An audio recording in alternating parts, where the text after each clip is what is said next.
to $10,000 per year on $100,000, all guaranteed for retirement income. Don't wait. Call Trajan today at 813-550-1000. That's 813-550-1000. Annuity guarantees are based on the claims paying ability of the issuing insurance company. Any examples provided are hypothetical. Annuities are issued with prospectus and sales brochures and should be reviewed carefully before funding as features and benefits vary. DBA in most states as Trajan Wealth Insurance Solutions. Drinking and driving don't mix.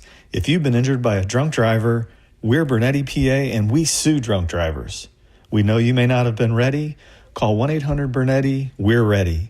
Offices Tampa, Lakeland, and Pinellas. Mike Calta here for my friends at the Golden Diamond Source. Listen, if you're thinking about getting married, if you want to pop the question soon, right now, you need to get into the Golden Diamond Source because it all starts there. You can buy the diamond at the Golden Diamond Source. They'll slash 40% off of the mounting. And the Golden Diamond Source is a jewelry supercenter. They've got something for everyone's budget, and they do it without all the sales pressure. You can go in there and you can design something. You can pick something they already have. And the best part about it, that diamond never loses its value. At any time, you could trade that diamond in and get the full price you paid towards your next purchase. That only happens at the Golden Diamond Source. And if you've got a birthday, anniversary, or any other reason to upgrade your gift game, you'll get 15% off the birthstone jewelry all month long. And jewelry is not just for women. Guys, they have watches, bracelets, rings, anything you need can be found in the family-owned Golden Diamond Source. Stop by and see Steve and Julie Weintraub in Clearwater right there on Olmerton Road, the same place they've been for the last 30 years. 3800 Olmerton Road, right off of 275. Check them out online at goldendiamond.com.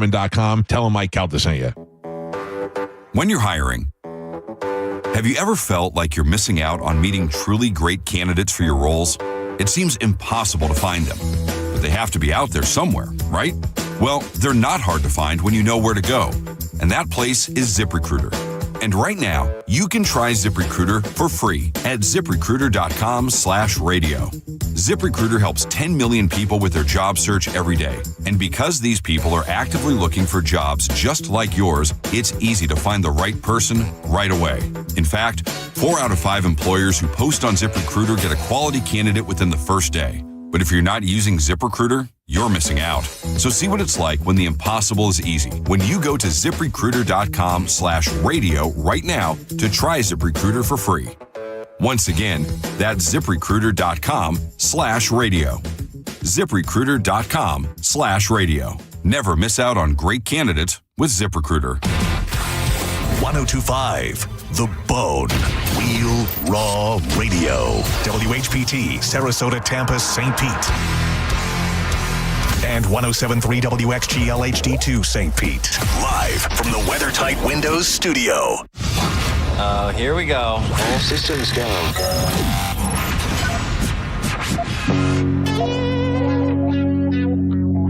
This is the true story about Mac.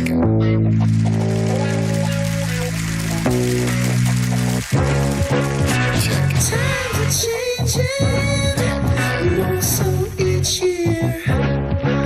But the early morning Stone Pimp is here.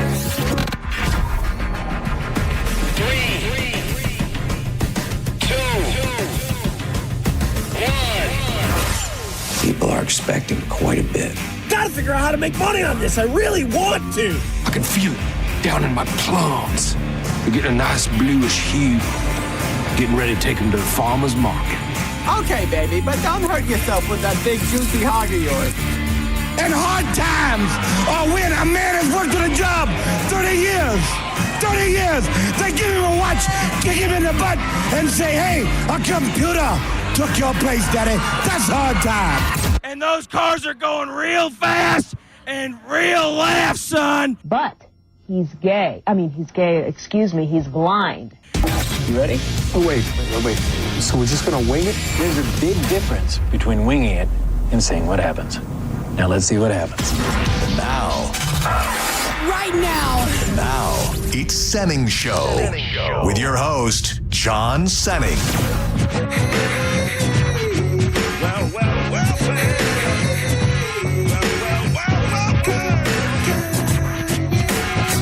And I be catching them northern black like on the 10-pound test. Smoke sex, never fast, take a guess. I be the early morning Stone Pimp. I had this thing going through my head Drinking at the party, big right before the show, and I'm envisioning something playing on stage at the Bone Bash, and then I haven't worked through the finer points, but it's something like this. When I say vroom, you say vroom, vroom, vroom, vroom, vroom. Welcome to Senning Show. I am John Senning. That man over there, you've been probably riding with him for the last couple hours. He's overworked and underpaid, but always finds a way to get himself laid. He is DIZZY at Dizzy4Mayor on social media. Some would say the David Spade or Chris Farley. Yeah, that is. I do not know. I'm sensing real negative energy from the females in the Boniverse. I was not fully clued in to the conversation, but I anytime you walk in the room and somebody's immediately kind of trying to apologize to you, you know that something bad has happened. And I think by the time it was all said and done, I realized there was a conversation about my agility, because I could not go from the sitting position to the standing position without using my hands or knees. And correct me if I'm wrong, Monica said, "Oh, I thought he was agile for a fat guy like Chris Farley." Is that safe to say? She basically said she did say you weren't fat, but she said, like Chris Farley, and was like, well, Chris Farley's big. Dude, I will not the best guy to compare him to. That bummed me out more than I'd like to admit. So I will say I tried it at home when I got home that night. Did you really? And I will make this promise. I'll make this promise to you, and I text Danielle and I said this to her. At the Beach Bash, I will be redoing that, and it will be easy as can be. And it will be for the crowd to see. I have this whole vision conjured up in my mind that I will do it. The crowd goes wild, and it's going to be a hell of a moment. And then you go, when I say vroom, yeah, exactly. You say vroom. Some sort of connection to that.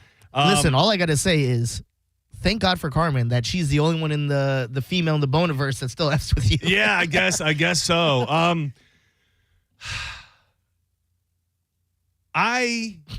I'm battling with something. Here's the thing. It has really nothing to do about wanting to work through this on the air, which I think we're at the point where we could and maybe we should.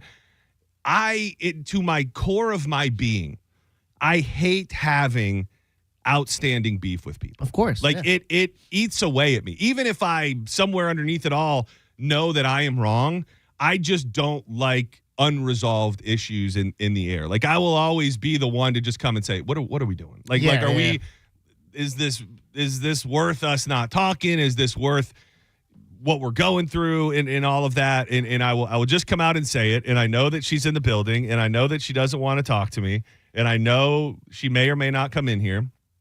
But on the heels of, first of all, what I thought and think still to this day is a great segment that we do every week with JoJo, or used to do every week with JoJo, the Judge Juicy segment. Yeah. On top of that, last week, although we played it a little too close to the sun and we got ourselves in a little bit of trouble with management, nothing too crazy at the end of the day, all revolving around JoJo. I can say comfortably at this point in time, JoJo is mad at me. Is I would say seemingly quite upset with me. And I think I've attempted to make efforts in person. I have there it is. Why not come into my office and talk to me in person? LOL, we're good. Okay, see? I knew it. Well, that I think, and I think I mentioned this before, JoJo has a weird sense of humor where it's like she knows like she's messing with you and you can't tell if she's serious or not. I respect that, and I think you and JoJo are probably closer than most people here on the station. And I knew that this is what was going to happen, and I can say that this is per the dictionary's definition of gaslighting. Okay. The fact that over the past however many days, she wouldn't respond to my text message, she wouldn't speak to me in person. I sent her what I thought was a thoughtful text this morning. She chose not to respond to it, and now here we are. I'm bringing it up on air, whether it's right or wrong. Maybe I should have went to the office. Corey Cardinal was in there with her the whole time since I've been here. And then I bring it up, and then she gets to go, we're good, and you get to go, I told you it was a joke, when you know for a fact it was not a joke. Well, I know that she's weird with how she talks about stuff. Like, it was weird how you guys were doing stuff, but I know I've been there with times with JoJo where I'm like, I had to text her like, yo, we good? And she goes, yeah, I thought you could take a joke and that type of thing. I get what you're saying, but I never thought it was that deep where, like, she doesn't want to have a conversation with you about stuff. I think she was effing with you a lot. And I told you before, it's weird. This is how she's doing it, but I think she's effing with you. I'm honestly, I'm just going to drop it because I disagree. I Okay. disagree with Why? you. I disagree with her. I disagree because this is now the second time that it's happened in the span of 3 months. And I am all for, we live and die by busting each other's balls here. That's what we do. This is to me outside of it is now Wednesday. Yeah. We haven't spoke, even though I have attempted in person during that meeting on Monday. I went up to her. She chose to act like I didn't exist. I forgot about that. That was weird. It is what it is. I was walking a fine line of figuring out if I wanted to bring it up on the air. Clearly, she has no interest in talking about it on air. Clearly, it's going to now be. It's now going to be a thing where we're good and somehow I couldn't take a joke when I know with 100% certainty that's not the case. Bring her in here. Let's she has an open door policy. She absolutely knows that. JoJo, I know you're listening. Bring your ass in here. Bring your headphones. Let's get to the bottom of this. She absolutely does. Because I do remember, I forgot all about that meeting thing where she kind of just walked out the room. I was like, okay, that was weird. I'm regretting bringing it up. Why? Just because I can already see the writing on the wall of how it's going to go. You think she's just going to gaslight it? Well, right. And I mean, I'm not going to lie to you. I think I think you're in on it. Not in on it. I don't think you guys planned anything. Yeah. I think you are going to add fuel to the gaslighting process. No, I don't. Because initially you said to me privately, she's messing with you. And then after that, you said, I think she's really mad. And now here we are because she sent a text message, and I'm not coming at you, even though it sounds like I am. She sent me a text message, and then you go, I told you she was messing with you. And I don't think that's the case. There did come a time where I will agree with you where I was like, she might actually be mad. And she's not coming in here. So I think that she told you that? No. I mean, I'm just looking at the door and she's not here. So, there she is. Uh-huh. There she is. And I will say I do feel bad because I don't think she's feeling well today. I wonder who she gave it to. And I also think that Diz is on his way to not feeling well either. Yeah. Maybe he is the one that gave it to me. No, you had it first. Yeah. You're like in stage 3. You have kids and they She's fine. Yeah, but they can be carriers. Yes. Well, maybe it's all the stress with you. I don't know.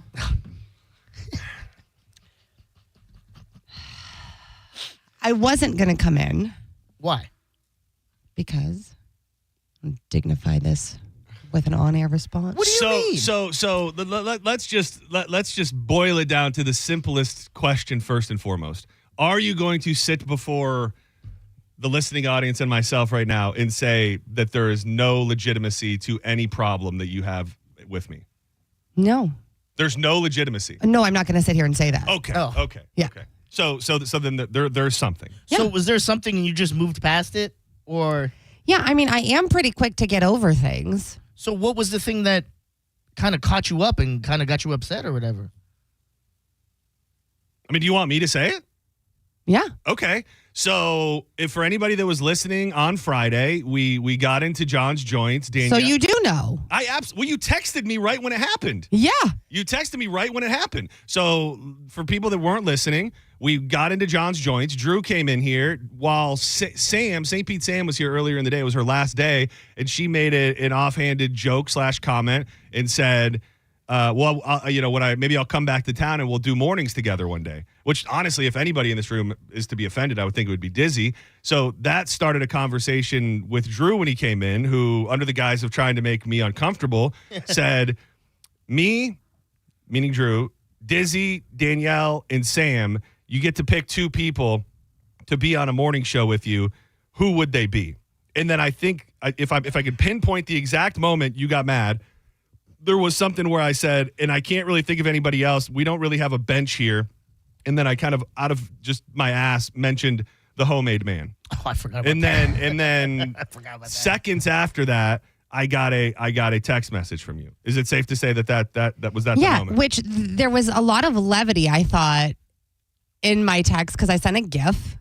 It was like, wow. There absolutely was. And that's but then where you I thought, don't. But then you read it on air and you go, "Oh, just got a text," and then you say the text, and then it wasn't like, "That was my bad. I probably could have mentioned her name." No, nothing. Glossed over it. Drew makes some smart ass comment, which, by the way, he would have been the most butthurt if you didn't pick him to be with you on a morning show. I mean, yeah, I think that's so he can't knock me for my feelings being hurt. Just to be in the conversation. I thought I meant more to you than that.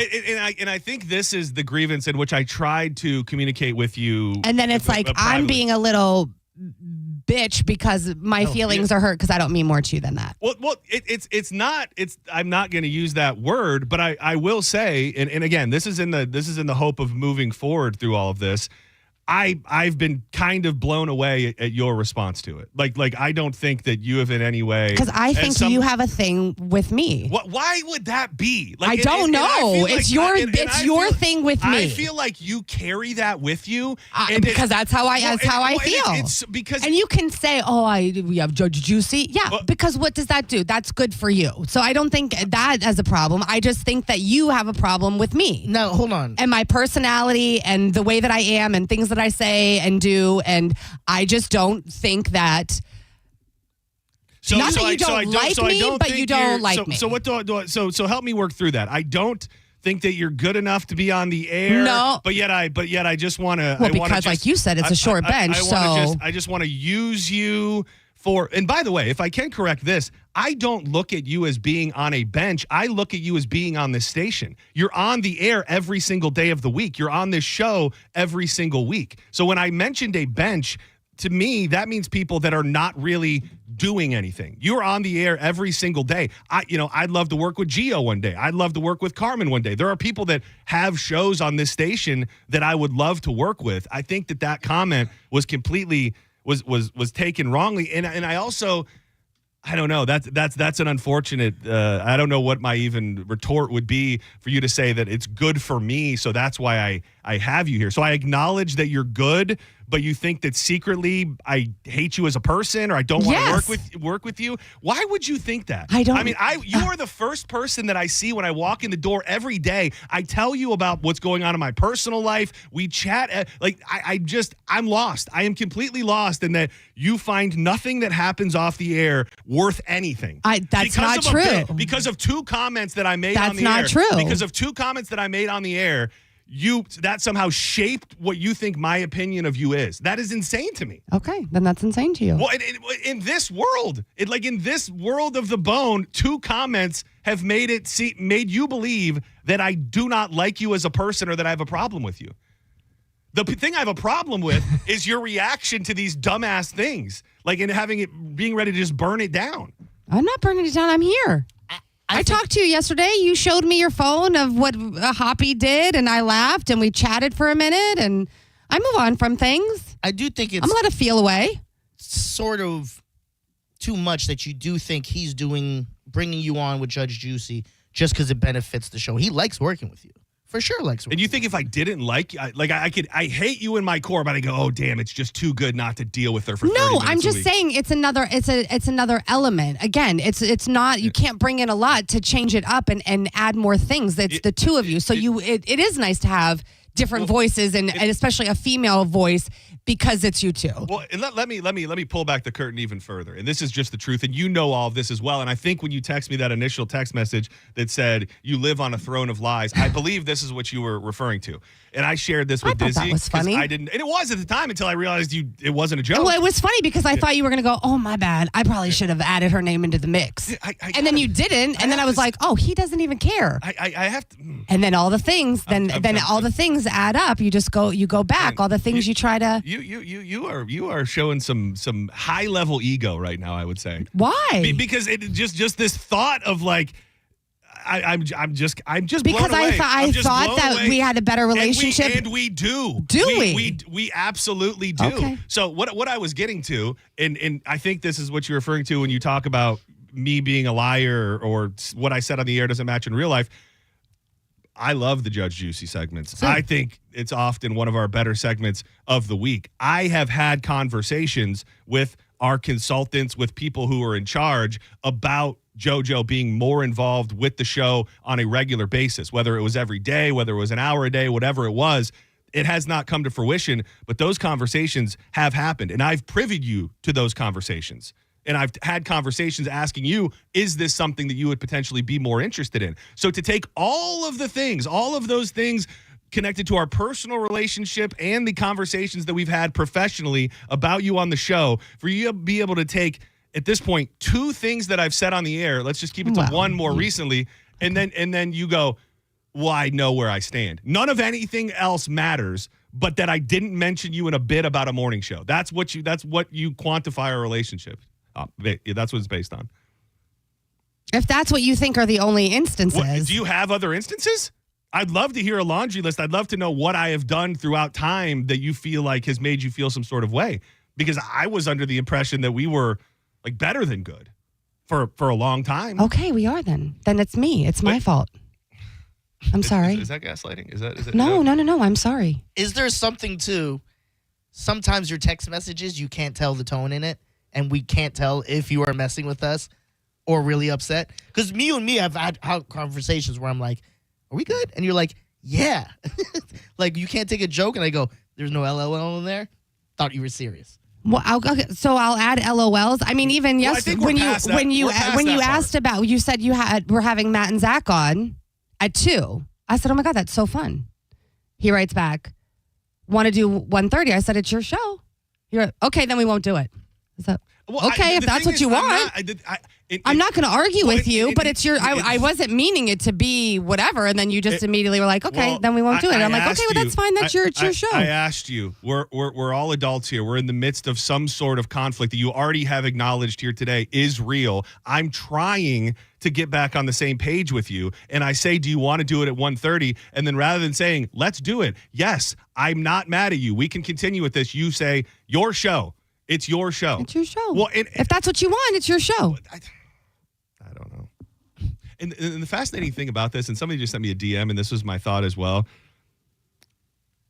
Of all people that seem to have this rift, for it to be you and I is so bizarre to me. Like, you are beloved by everybody. I make it a point to avoid conflict and try to be good with people as much as possible. And I just don't understand what it is between the two of us that in the span of 6 months, there have been multiple periods of time where you've been upset with me. It's me. I'm trying to have a conversation to get to a point of resolution, and we're fine. When did you guys become fine? Like, you were fine this whole time, or did you get to a point where you're like, all right, let's move on? It was never like a real problem. I mean, I was like, okay, well then I don't want to force myself into a situation or onto a person or anything. Like, if you're, I don't know. That's not me. So I just wasn't. You do the opposite of force yourself. Anytime that I ask you about anything, it's like, that's kind of the tone. It's more of like, well, if that's what you want, if and I don't know where that comes from, whether you're just trying to downplay yourself. Like, my goal would be to have a functional, communicative relationship with you where we can talk about what we're going to do on the show and talk about things in general. But I always feel like there's almost this like guilt thing that you're trying to put on me. And I don't know where it started. And we've established there's a problem. So I think the backing off into the, oh, we're fine thing doesn't really work. So I'd love to just know a smidge more. You were doing a bit. I get it. Well, no, I'd love to know the bigger picture. You said it was more than just those 2 things on the air. So if we are ever going to I just think that you have a problem with me and things that I say and things that I do and who I am. What would make you feel that way? I'm just curious what I've done. Things that you do, things that you say, like that's how I feel. And I'm allowed to feel that way. You absolutely are. But I think that if we're going to be open with each other, I deserve to know what I'm doing to make you feel that way. I don't want to make anybody ever feel less than or that I have any sort of negative feelings against them, let alone you. But I also can't do that if you don't tell me what's going on. Okay. Then Well, do you want to talk about it? not right now. Okay. Was it the promiscuous comments early on? Did that upset you? Well, I mean, that didn't help anything. Well, and we worked through that, and I thought we worked through it, and I talked to you privately then. I just don't know, and I, the reaction through this has been surprising.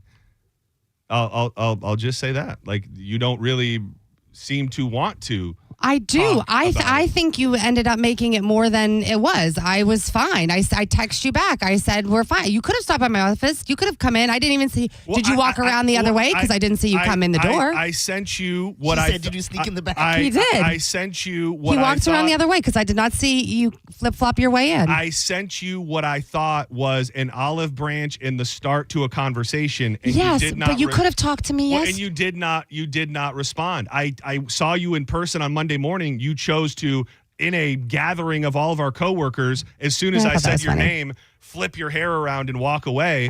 I did. So that's ha ha ha. You got me. That was funny. I got thought it was. So then from and then I talked to you yesterday. In the kitchen. In a forced... You came in, you walked by me, you didn't say anything, you went into your office, you closed the door. I was in cleaning the kitchen, you came in and showed me something on your phone. We had a slight conversation, then you went on air. All of these mild details really mean nothing because you have already admitted and said here today that there is a problem. So we're okay, everything's fine. Yeah, but I just accept it and it's fine. Well, and I don't. You're you, I'm me, and yeah, we have fun. We do radio together. It's good. Okay. Well, I guess I came in to take a picture yesterday.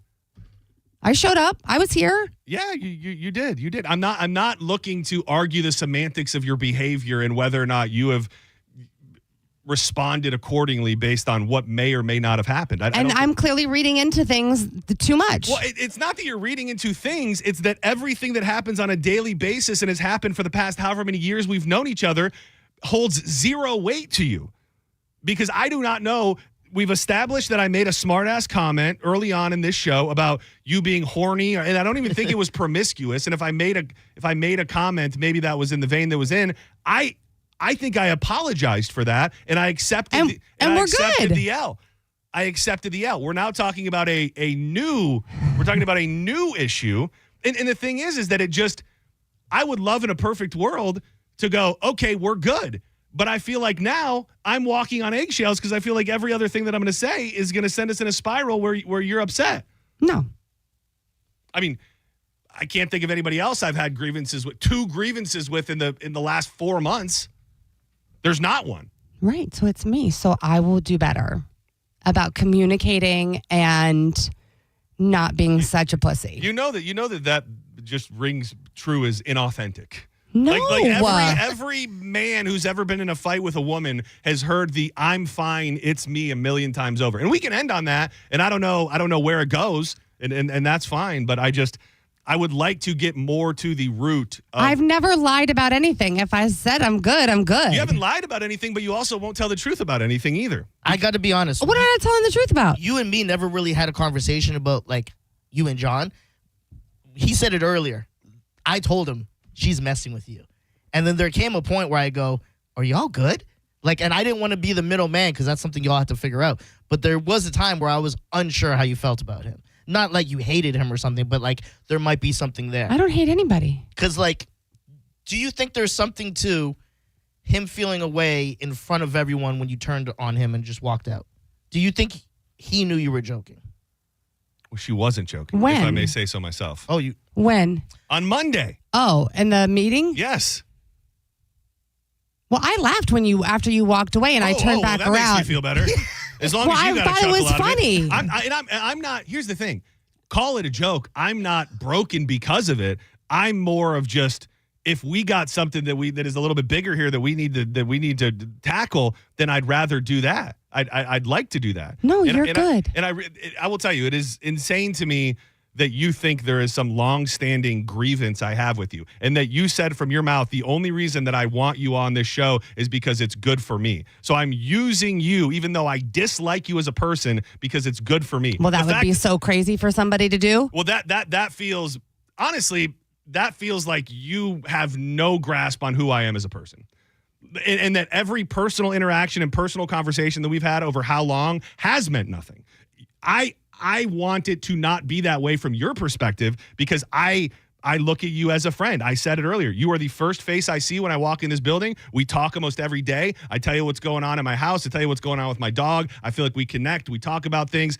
Zero reason to believe there is an issue with us. But yet, I now know that you're walking around every day thinking that I'm using you for this show and that you think I don't really like you.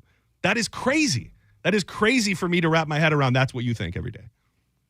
So when I walk in there and we have talks every day, do you think I'm just buttering you up so that I can use you on the air? No. It's just for my entertainment? Like I just. No, I think you're being cordial and polite. But deep down inside, I'm thinking, get me away from this woman. That's what you think's going on. I think it's just an indifference. Take it or leave it. I don't know. I would be interested in knowing more about what I've done to make you feel this way, but yeah, we don't have to do it now, but I just. Okay. Can we just So we good? Go to break? So we good? I don't know. We're going to go to break. We're going to go to break. Okay. This song is directly dedicated to JoJo, by the way. I hope peace can be found. I don't know. You should play Promiscuous Girl. No? Too soon? Meredith Brooks, bitch. Don't go anywhere. More Senning Show on the way. All of the things we were going to talk about in the first segment, we can talk about now.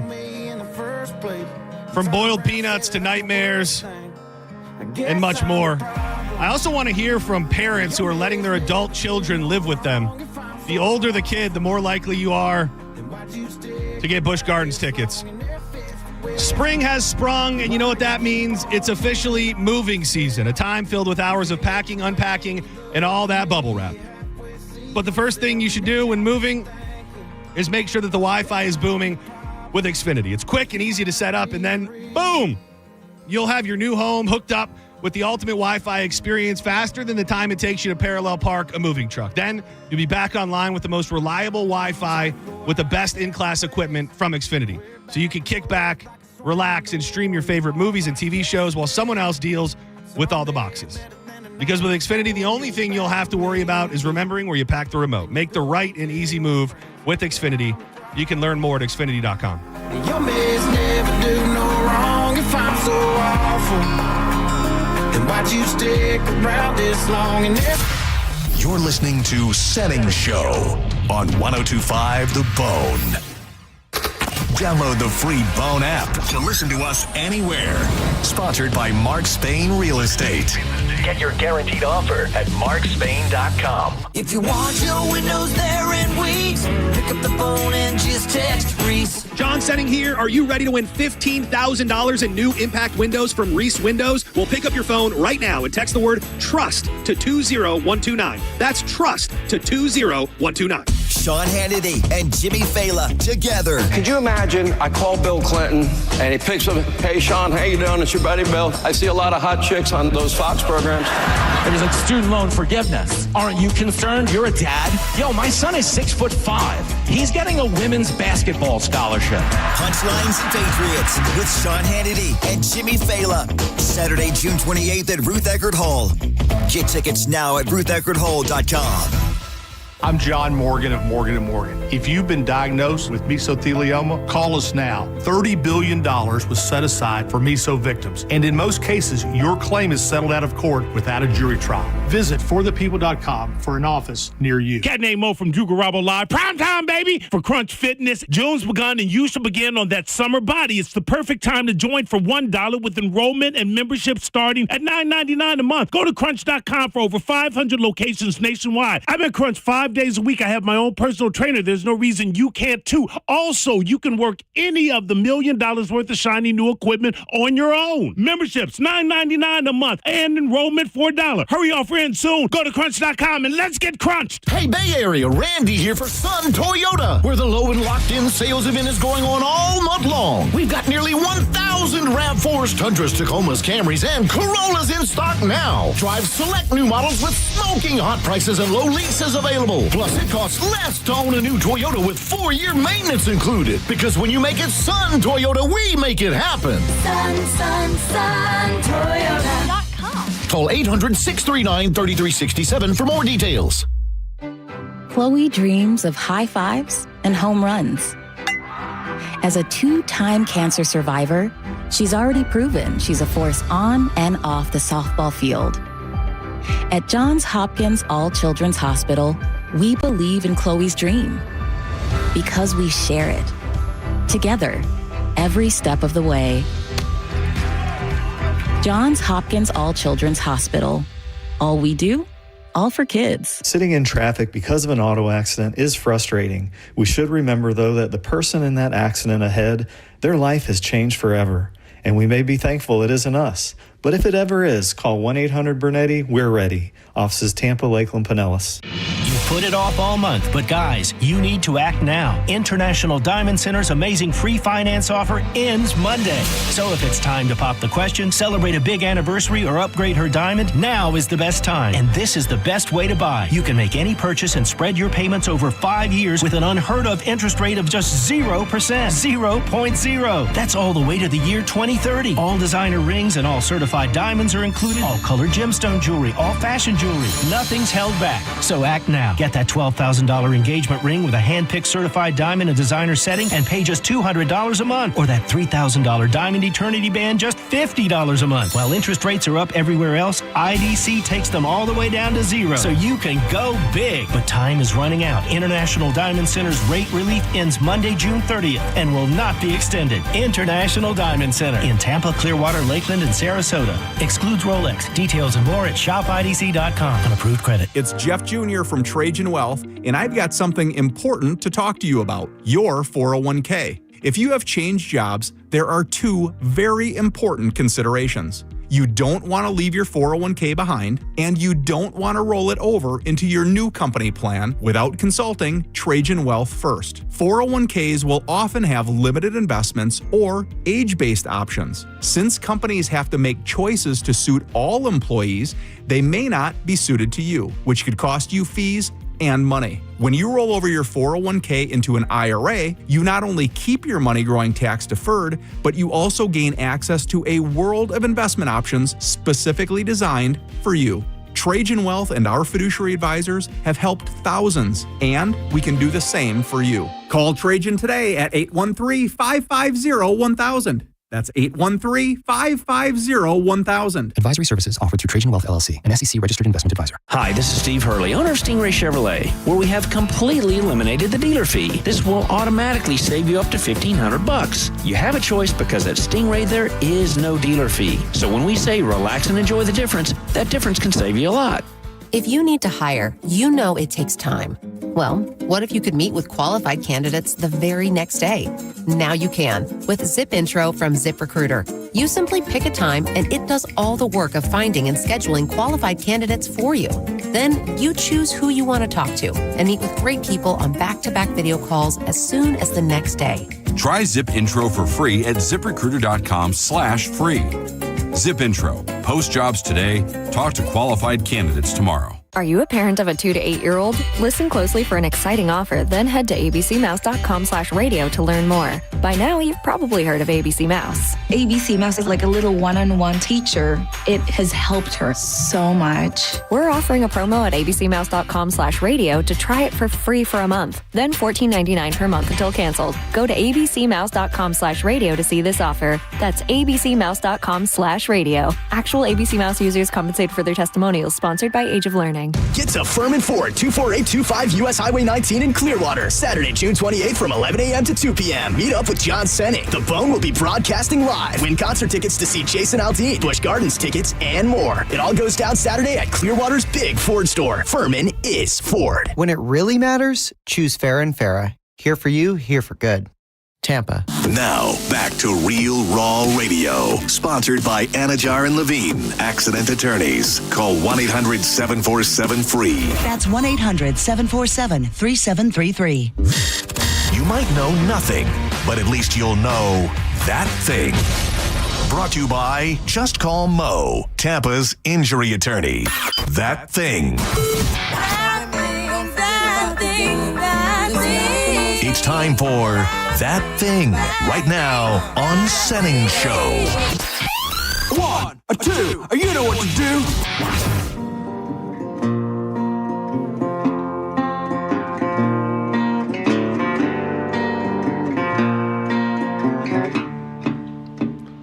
Well, she got a side to her I wanna run from. She'll turn a warm afternoon into a cold, cold one. Well, he grabbed the apple and Adam. I feel like I jinxed myself because we were talking about something last week about people fighting on the air, and I said, I love it, but I hate to be a part of it. That rings very true right now. I got to be honest, when Monica and JP argue, it doesn't make me feel like I don't hate it. You know what I mean? I'm like, let me just sit back and watch it. I became uncomfortable at certain times here. Yeah, but at the same time, I did have my popcorn out. It was like, yo, what is happening? I don't know. I don't know. I mean, I don't know if I handled that correctly or not. I'll be able to. I'm not going to listen back to it, but I think you did. Why don't you think you handled it? No, I don't know. Because you were kind of like, all right, so it's not these two things. What are the other things? Let's get it all out in the open. That's what you're supposed to do. Even if I feel that I am right and I feel vindicated in my feelings and beliefs, I don't ever want to come off as attacking someone, and I don't know that that is what happened there. I did get a text from my mom, though, and Mama Senning. She's kind of a barometer of right and wrong in my eyes, and she texted me and said, you need to say sometimes, or you need to say, sometimes I am an ass. I am sorry I hurt your feelings. And kiss her on the forehead. Well, she's sick, so I'm not kissing that head. Yeah. Be loving, not aggressive, which led me to believe that my mom thought I was being aggressive. I mean, there were times where, I wouldn't say aggressive, but you had a right to be because you were just kind of like, what's going on here? You know what I mean? Frustrated. Yeah. I would say more frustrated than anything. Frustrated. There we go. That's a good word. 800-771-1025. You can watch the program at YouTube, 1025 The Bone, as well as the Bone Facebook page. I want to give another thank you and shout out to Matt and Zach. I believe that was probably one of the most beloved and well-received musical performances and guests that we've ever had in the studio. I got tons of messages and responses to the story about how much they love those guys, and obviously it's even better because we're going to be hanging out with them, and they will be performing night one, the Friday night of the Bone Beach Bash. So thank you again to those guys. We'll pepper in their yet-to-be-released single over the next couple days as well. People are calling, and I'm definitely not looking to play a game of pile-on here or really dwell in it too much, but people do want to call and, I imagine, talk about this, so we'll do it for a second. Senning Show, you're live on the air. Hello. Hello. Hi, how are you? I'm doing good. A lady's opinion, just what I need right now. Now wait, let me clear up. What was are we still talking about adult kids living in the house? Yeah. No. You're actually staying on task. So you hang tight. You're staying on task. You're doing a very good job. And I'm going to get to that. Senning Show, you're live on the air. Hey guys. So I have a feeling you're about to get a bunch of phone calls just ripping on JoJo and taking your side. Oh, really? So okay, because I was mildly prepared for it to go the other way. So no, I don't want it's either. Not going to go the other way. I don't want either. I said that at the beginning of this. I think I said it to you before we went on the air. I don't think I said it on the air. I said I just am not looking for anybody to be piled upon. Of course, not myself, but if it happens, it happens. But specifically, even if I have problems and I feel pretty confident that I'm right, I'm not looking for a pile-on JoJo scenario here, but carry on, pile-on. Well, I feel like you're going to get a pile-on, but I'm going to, from JoJo's perspective, I don't know if she's listening or not, but her and I have a very similar quality, which is where when something happens that's negative against you, or maybe you get the feeling that people are not liking you for a specific reason, that you tend to put that into your head and then start looking backwards for evidence that this is the case. So you look back and you find all the little instances that make it so that's what your thought is actually what's happening. And unfortunately, for herself and myself, that's something that she's going to need to learn how to deal with, because it is like I said, I'm not dissing on JoJo because I completely understand where she's coming from, but it's hard when you lose that perspective of all the things, like you were saying, all the different things that, you talk personally, you talk in life, you do all these different things, and it just goes out the window because of a couple of comments. It's a short-lived thing, but it's very damaging. I appreciate it. Thank you. One more, and then we're going to do real stuff. Senning Show, you're live on the air. Hey, I want to get a shot at adult kid, but I do want to make a comment about what happened just now. Okay. I'm in Orlando. I've seen you before. I know you're married. I've never seen JoJo, but there's a lot of sexual tension there. I think you guys just need to bang it out. What? Senning Show. Okay. Well, he definitely read the room wrong. Yeah, Senning Show, you're live on the air. Yeah, I was actually calling about the adult children. Oh, good. Okay, we've got everybody primed and in place for getting into real stuff. Moving back home with mom and dad has never been more popular for young adults today. Nearly half of parents in the United States of America say that they have an adult child between the ages of 18 and 35 who has boomeranged back home, according to a survey from financial services provider Thrivent. And it's not super complicated to understand how this could happen. It's tough to make it. Like, I think that I don't know if, like, when our parents were coming up, if other parent, like their parents said, well, you guys have it tougher now. I do think, based on the economy, certain jobs not being available, people being kind of brainwashed into thinking that certain career paths aren't viable, I just think you could make a laundry list of reasons why it's a little bit tougher for the kids, specifically maybe even behind us. Like I don't know. Do you feel like at our age, at your age, do you feel like it's been a tough road to we picked radio, so it's going to be a tough road no matter what you do. But for an entire generation that we have it tougher than our parents did? Of course. Yeah, definitely. A lot of people back in the day, right out of high school, they went into the workforce and they would kill it or have great jobs after college. Now you could have a master's and still struggle to find work and maybe be part-time or something like that, or get minimum wage.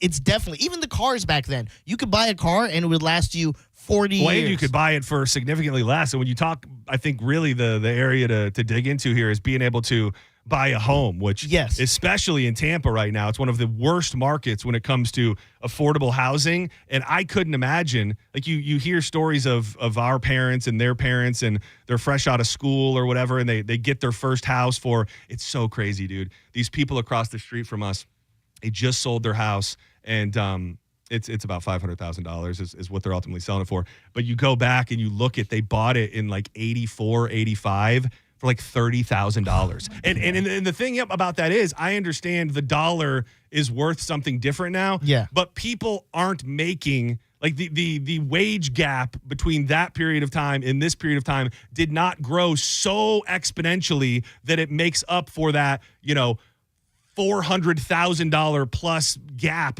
between what they paid for houses then and what we pay for houses now. So it is tough. I think there's also, it can become detrimental. You have a kid who you kind of give everything to. They know that they don't really have to look for their own place. They're very comfy and cozy in their parents' home, and then it becomes a self-fulfilling prophecy where they're never gonna leave. I think you should still. I don't have kids, so F me. I still think you should try to give them a path and hope that they leave sooner than later, even if you're there for them when they need you most, Yeah, definitely. I have my thoughts too about like this whole living with your parents thing, because for sure, like when I was engaged still, I moved back in with my parents because I moved down here. I was like, let me start my radio career. I'm gonna get on my feet with my parents, still paying for the place that I had back then because I was still engaged. And then when stuff hit the wall, and she robbed me, Yeah. essentially, I had to stay at my parents because it's a tough world right there. Well, I mean, so I had to build back my accounts and everything so I can get to a place where I'm comfortable and able to live by myself. Which I think most parents, and I've done that. I mean, my stories of being in and out of my parents' house are there's plenty of them. I moved out the day that I turned 18, and to this day, one of the worst mistakes I've ever made because I was working at Applebee's. I was butting heads with my dad, mostly just because they were paying for my college and I wasn't going. I was skipping class. So there were problems, and it was anytime you get to that point where you've got a young boy becoming a man and there's a man of the house. I think that is a story old as time. And then there was a dude who was an older guy, didn't even really like him, to be honest with you, but he was like, hey, we can get an apartment and I'll pay this and pay more than half. And I did it. And I found myself back at my parents' house all the time. And eventually we moved to Florida. I lived with them for an extended period of time.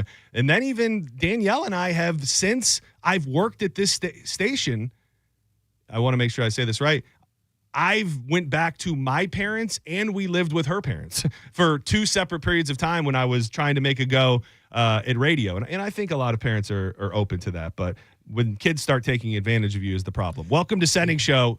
Who's this? This is Tiffany. Tiffany, what's up? You got kids at home, or are you the kid at home? You sound young. No. I've got 2 kids at home, two older girls, and a granddaughter, 28 and 23. Computer. It's coming. It's coming. Oh, wow.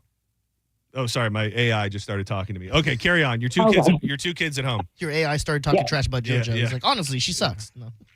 28 and 23 years old. One of them has a daughter, so she lives with me as well. Oh, wow. I get it. The cost of living is high. It's hard right now, but they're taking advantage. They're absolutely taking advantage. You know better than anybody, and honestly, knowing that I think is half the battle because there are a lot of parents. This is the leap of all leaps. But we love talking about parents who will cover up for a murder for their kids, just proving the point that parents will do anything for their kids. And there are plenty of parents out there who are being taken advantage of because it's their sweet little baby boy or baby girl, they can't even see the forest through the trees and figure that out. Are you constantly kind of needling them to, like, you gotta launch here, buddy boy? Like, it's time for you to go sooner than later? I have a good relationship with both of them. But they know that I'm full aware that they're trying to, they're hanging out as long as my husband and I are going to let them. Would you say they're both taking advantage, or is it the one over the other? I think there's one over the other. Is it the older one? How'd you know? Well, I just, just based on the mathematics, it seems to be adding up. Is that the one with the kid? Yes. Where's the baby mama? The baby daddy. Baby daddy. He's actually around. He's a very good dad. He spends time with his child. I couldn't ask for a better father for my granddaughter, honestly. I'm very happy. So what's her deal? Does she work? She does, but she could work. She could definitely work more. She could work harder. She could do a lot more than she does. And I tell her that all the time. I did it as a single mom. I didn't have, as much help as she does, and she takes it for granted. Well, and the other thing is too, on top of that, is it's one thing, and I'm sure you love your grandbaby as much as life itself, but it's not just now I have roommates and they happen to be my kid, but I would imagine old grandma is a babysitter on the reg. Like you kind of are still rearing a child, a small child in your home, which there's a line on a grandparent. But I do it because I love her and I love spending time with her, and I'd rather her be with me than her going somewhere else. Yeah, I would prefer that. And are you ever going to give a hard ultimatum? Will there ever be you need to be out of here in a month? It's coming up. It's coming up real soon here. Until she starts contributing, like showing us that she wants to be there and she wants to help out. If you want to do that, then we can work something out to where I'll help you out a little bit and you can be here, but you have to contribute. You have to financially contribute. I just think that's fair, and that's how else is she going to learn to you have to pay her bills? My final question is, does this cause friction between you and your husband? Thank God it doesn't. I have an angel for a husband, and he's so patient about it, and he gets it because we have a 12-year-old daughter together. All right, so he, that's their older sister, her older sisters, and he's just a good man, and he's very patient. Good. Any other man would have bolted. Yeah, especially a long time ago. in a situation like that. Well, hang tight. I'm going to hook you up with something. Maybe give you a little night out on the town away from the 15 children you have living in your home right now.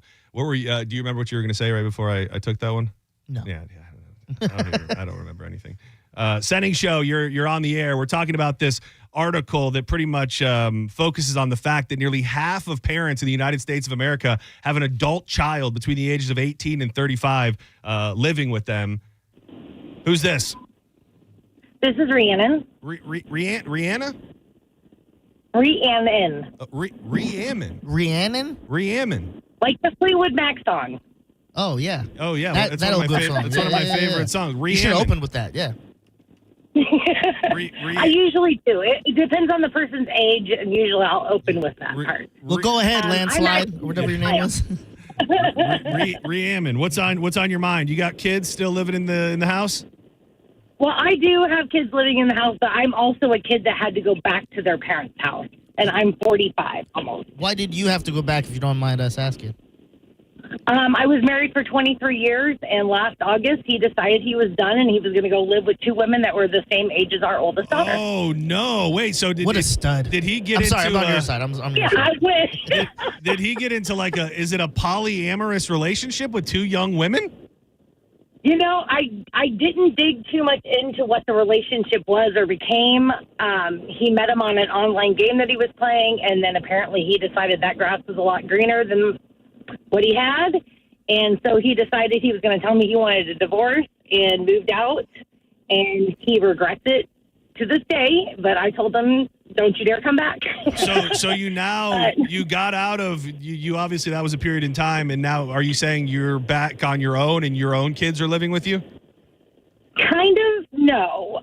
So my ex-husband really ruined my credit.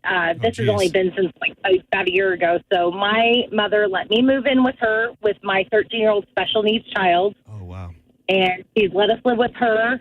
And then when I decided I wanted to move to Florida, she helped me buy the house, and she's living part-time with me in the house that she has her name on, but I pay the mortgage. Oh, wow. Well, this is almost heartwarming outside of the guy who left you for the two young hot chicks, because it sounds like the whole family is helping each other out. I'm going to give you some Monster Jam tickets. Stay right where you are. I'm going to send you to Monster Jam. This is a kind of crappy thing to say, but I'm going to say it anyways. When I moved back with my parents and I finally passed the engagement when I was ready to get back in dating and stuff, and they would ask me so where do you go? I go, staying with my just my mom. I didn't even include my dad. I go, she has cancer. Oh, so no. I know. Oh.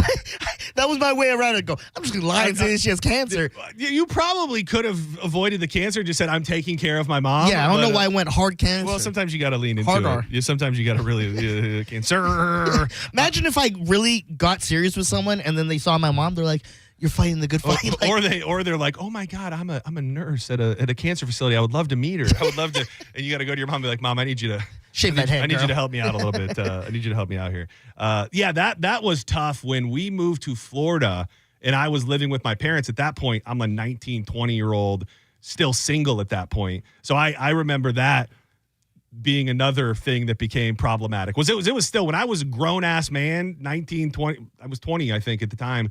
It was very much like, you're not bringing women back here. And the problem is that this house, the room that I was staying in had its own private entrance. So I could make it in there without anybody finding out, but then they would find out. Oh. So after that had happened a few times, I think that's when we hit another wall where it was like, if you want to do this, that's fine. You're just not going to do it here. Yeah, Like, you got to follow the rules of the house. That was never anything that was acceptable. I believe I've given away my two prizes of this segment, but I'd still love to talk to you. Who's this? It's Steve. Hey, Steve, what's going on, buddy? I'm the opposite of that. I'm 57. I live with my 80-year-old mother. Oh, wow. I got divorced. Are you taking care of her, or at this point is it just a Does she living have cancer too? A living situation that works? No, I'm in Orlando. No, it works because she's older, So I can take care of her, but she has her top of the floor, the top of the house, and I got the bottom. So it works out well. Are you single? Are you dating? Do you find it harder to bring women back to the house that you share with your mother? Nah, because she's in bed by 7, so it's all good. Do you tell them? Yeah, oh yeah. Yeah, they love it. I think it's cool. So you frame it as I'm taking care of my mom. Yeah, dude, exactly. women do love a mama's boy. Yeah, it's undeniable. Well, within a line. Yeah. They love a warm-hearted man. Someone who cares about his mama. Exactly. Instead of weird relationship where you got to turn to her for everything. Exactly. Let's step aside for a moment. When we come back, lots more to get to. I don't know what the topic of discussion was earlier on JP, but as the aficionado, and I would say the face of boiled peanuts on the bone, I feel the need to weigh in. I guarantee that I've eaten boiled peanuts more recently than anybody at CMG Tampa. I'd go as far as to say that anybody in this entire address on 4th Street North. Yeah. I'd be willing to say within the whole complex, all the way down amongst Winn-Dixie into the pizza place and back around, I've eaten boiled peanuts more recently than all of them. So we'll dig into that. And also, Diz set along a great list of skills that you don't need to have anymore that you probably needed to have as a kid growing up in the 80s and 90s. And we'll dig into that with a bunch more, including your calls, coming up next on more Senning Show.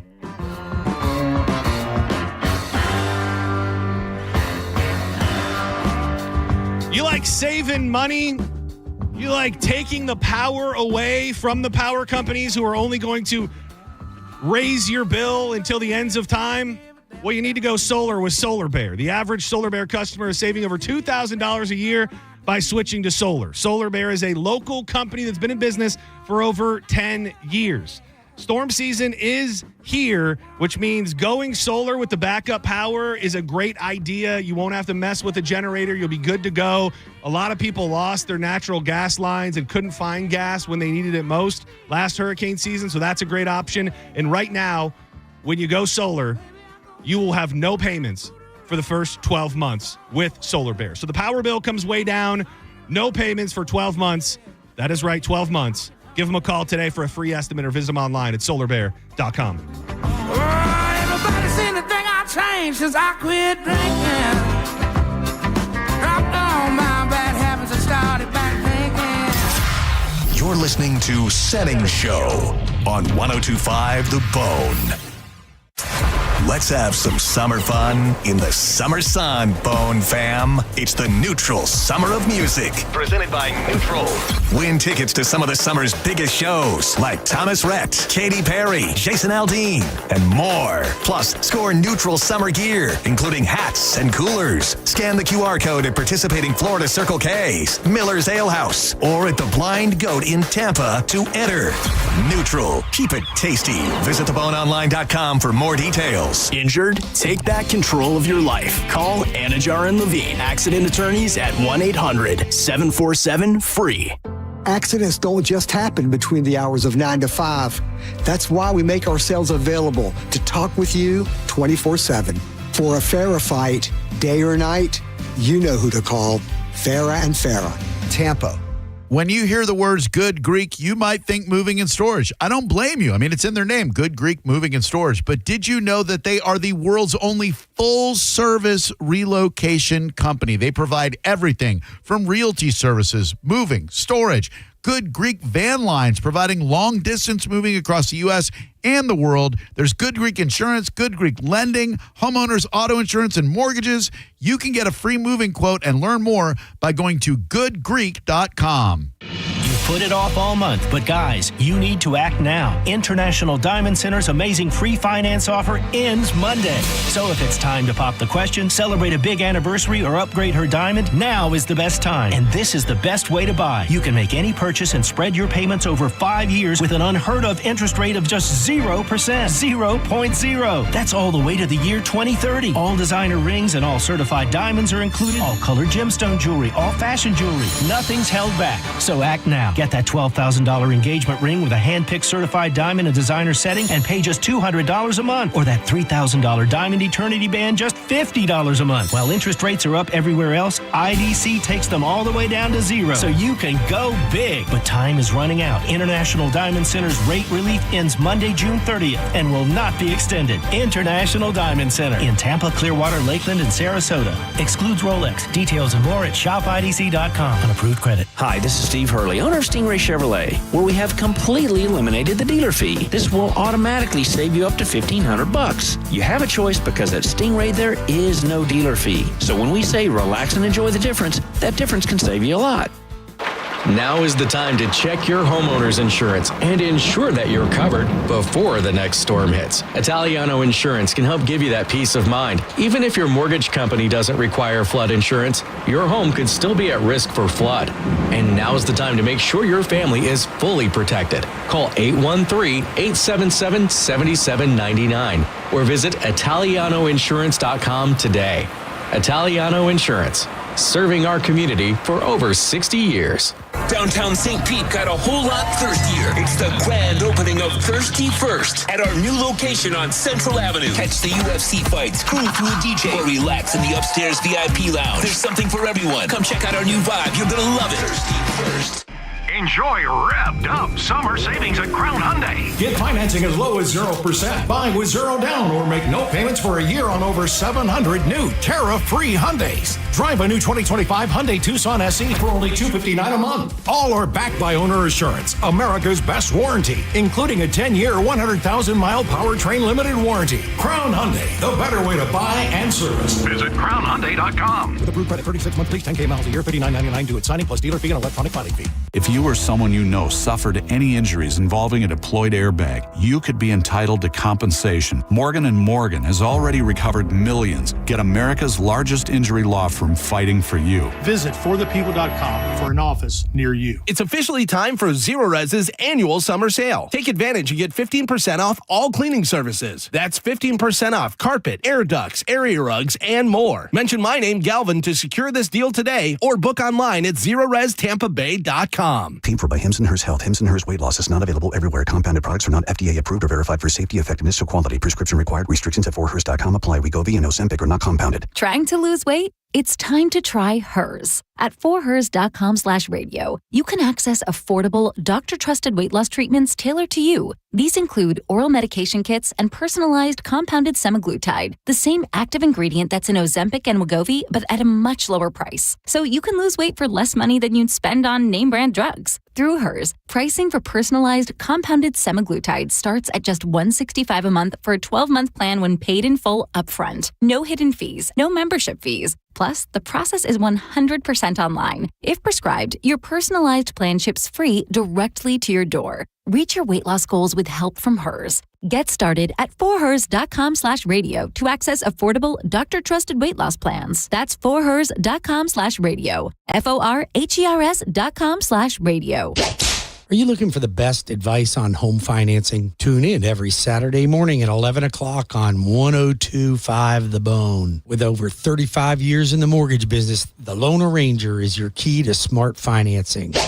Is reviewing life insurance on your to-do list? Now's the perfect time to add it. A friend recently told me that securing life insurance sooner rather than later can help you lock in lower rates for years to come. So I bumped this up on my list and got it done. I called Select Quote and couldn't believe how easy and affordable life insurance is. I'm 40 and got a $500,000 policy for $16 a month. My husband's also 40 and his $500,000 policy was only $18 a month. Plus, with Select Quote's same-day coverage, there was no medical exam required, and we were covered by the time we hung up. Knowing I have this checked off my list feels amazing, but the peace of mind knowing my family is protected feels even better. Call Select Quote at 1-800-880-6363. That's 1-800-880-6363. Or go to SelectQuote.com to get your free quote today. 1-800-880-6363. Details on example rate at SelectQuote.com.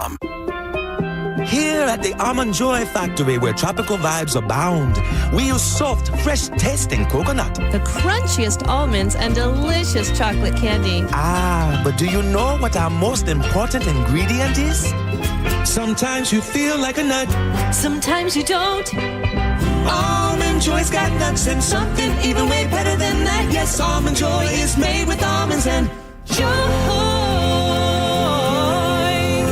Are you having trouble hearing? Hearing loss can devastate the quality of your life. Now, there's an affordable fix for you or your loved one. Rated the best hearing aids of 2025 by Forbes Health, Audion Hearing has the highest quality hearing aids at the lowest prices, starting at just $98 a pair. I actually like them better than my old $5,000 hearing aid. I could not believe how my hearing and life changed. Join over 1 million happy customers by going to audionhearing.com. That's AUDIEN hearing.com.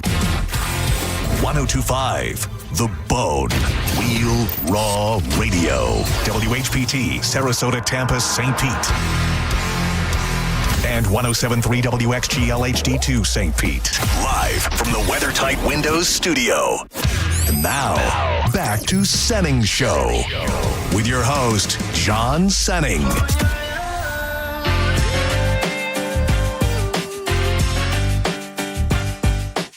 Welcome back to Senning Show. You made it halfway through the week. The weekend is coming.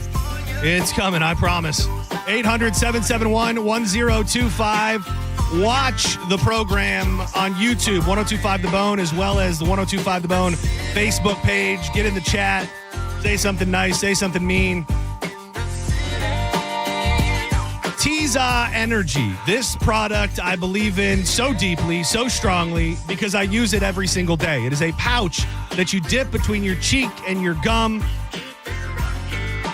I talk so much about the energy, and a lot of people love the energy flavors, but it should be noted they have an entire chill line. So these pouches are filled with vitamins, minerals, tea-cut herbs, and for the energy, caffeine. But if you're thinking, I don't want to be jacked up, I'm not trying to be energized, I want to chill. The chill line has those tea-cut herbs that are going to mellow you out, and they also have one of their most popular flavors, the orange creamsicle chill, in chill flavors only. You can go to TizaEnergy.com, use the code BONE20 for 20% off everything in the online store. Check out the store locator. They're in Walmart, 7-Elevens, and much, much more, and now available on Amazon. So if you're in the game, you can subscribe and save and have a box of Tiza showing up at your door every single week. Developed by local doctor and friend of the show, Brent Agan. Get a pouch in your mouth today. Tiza Energy. Why spit when you can swallow?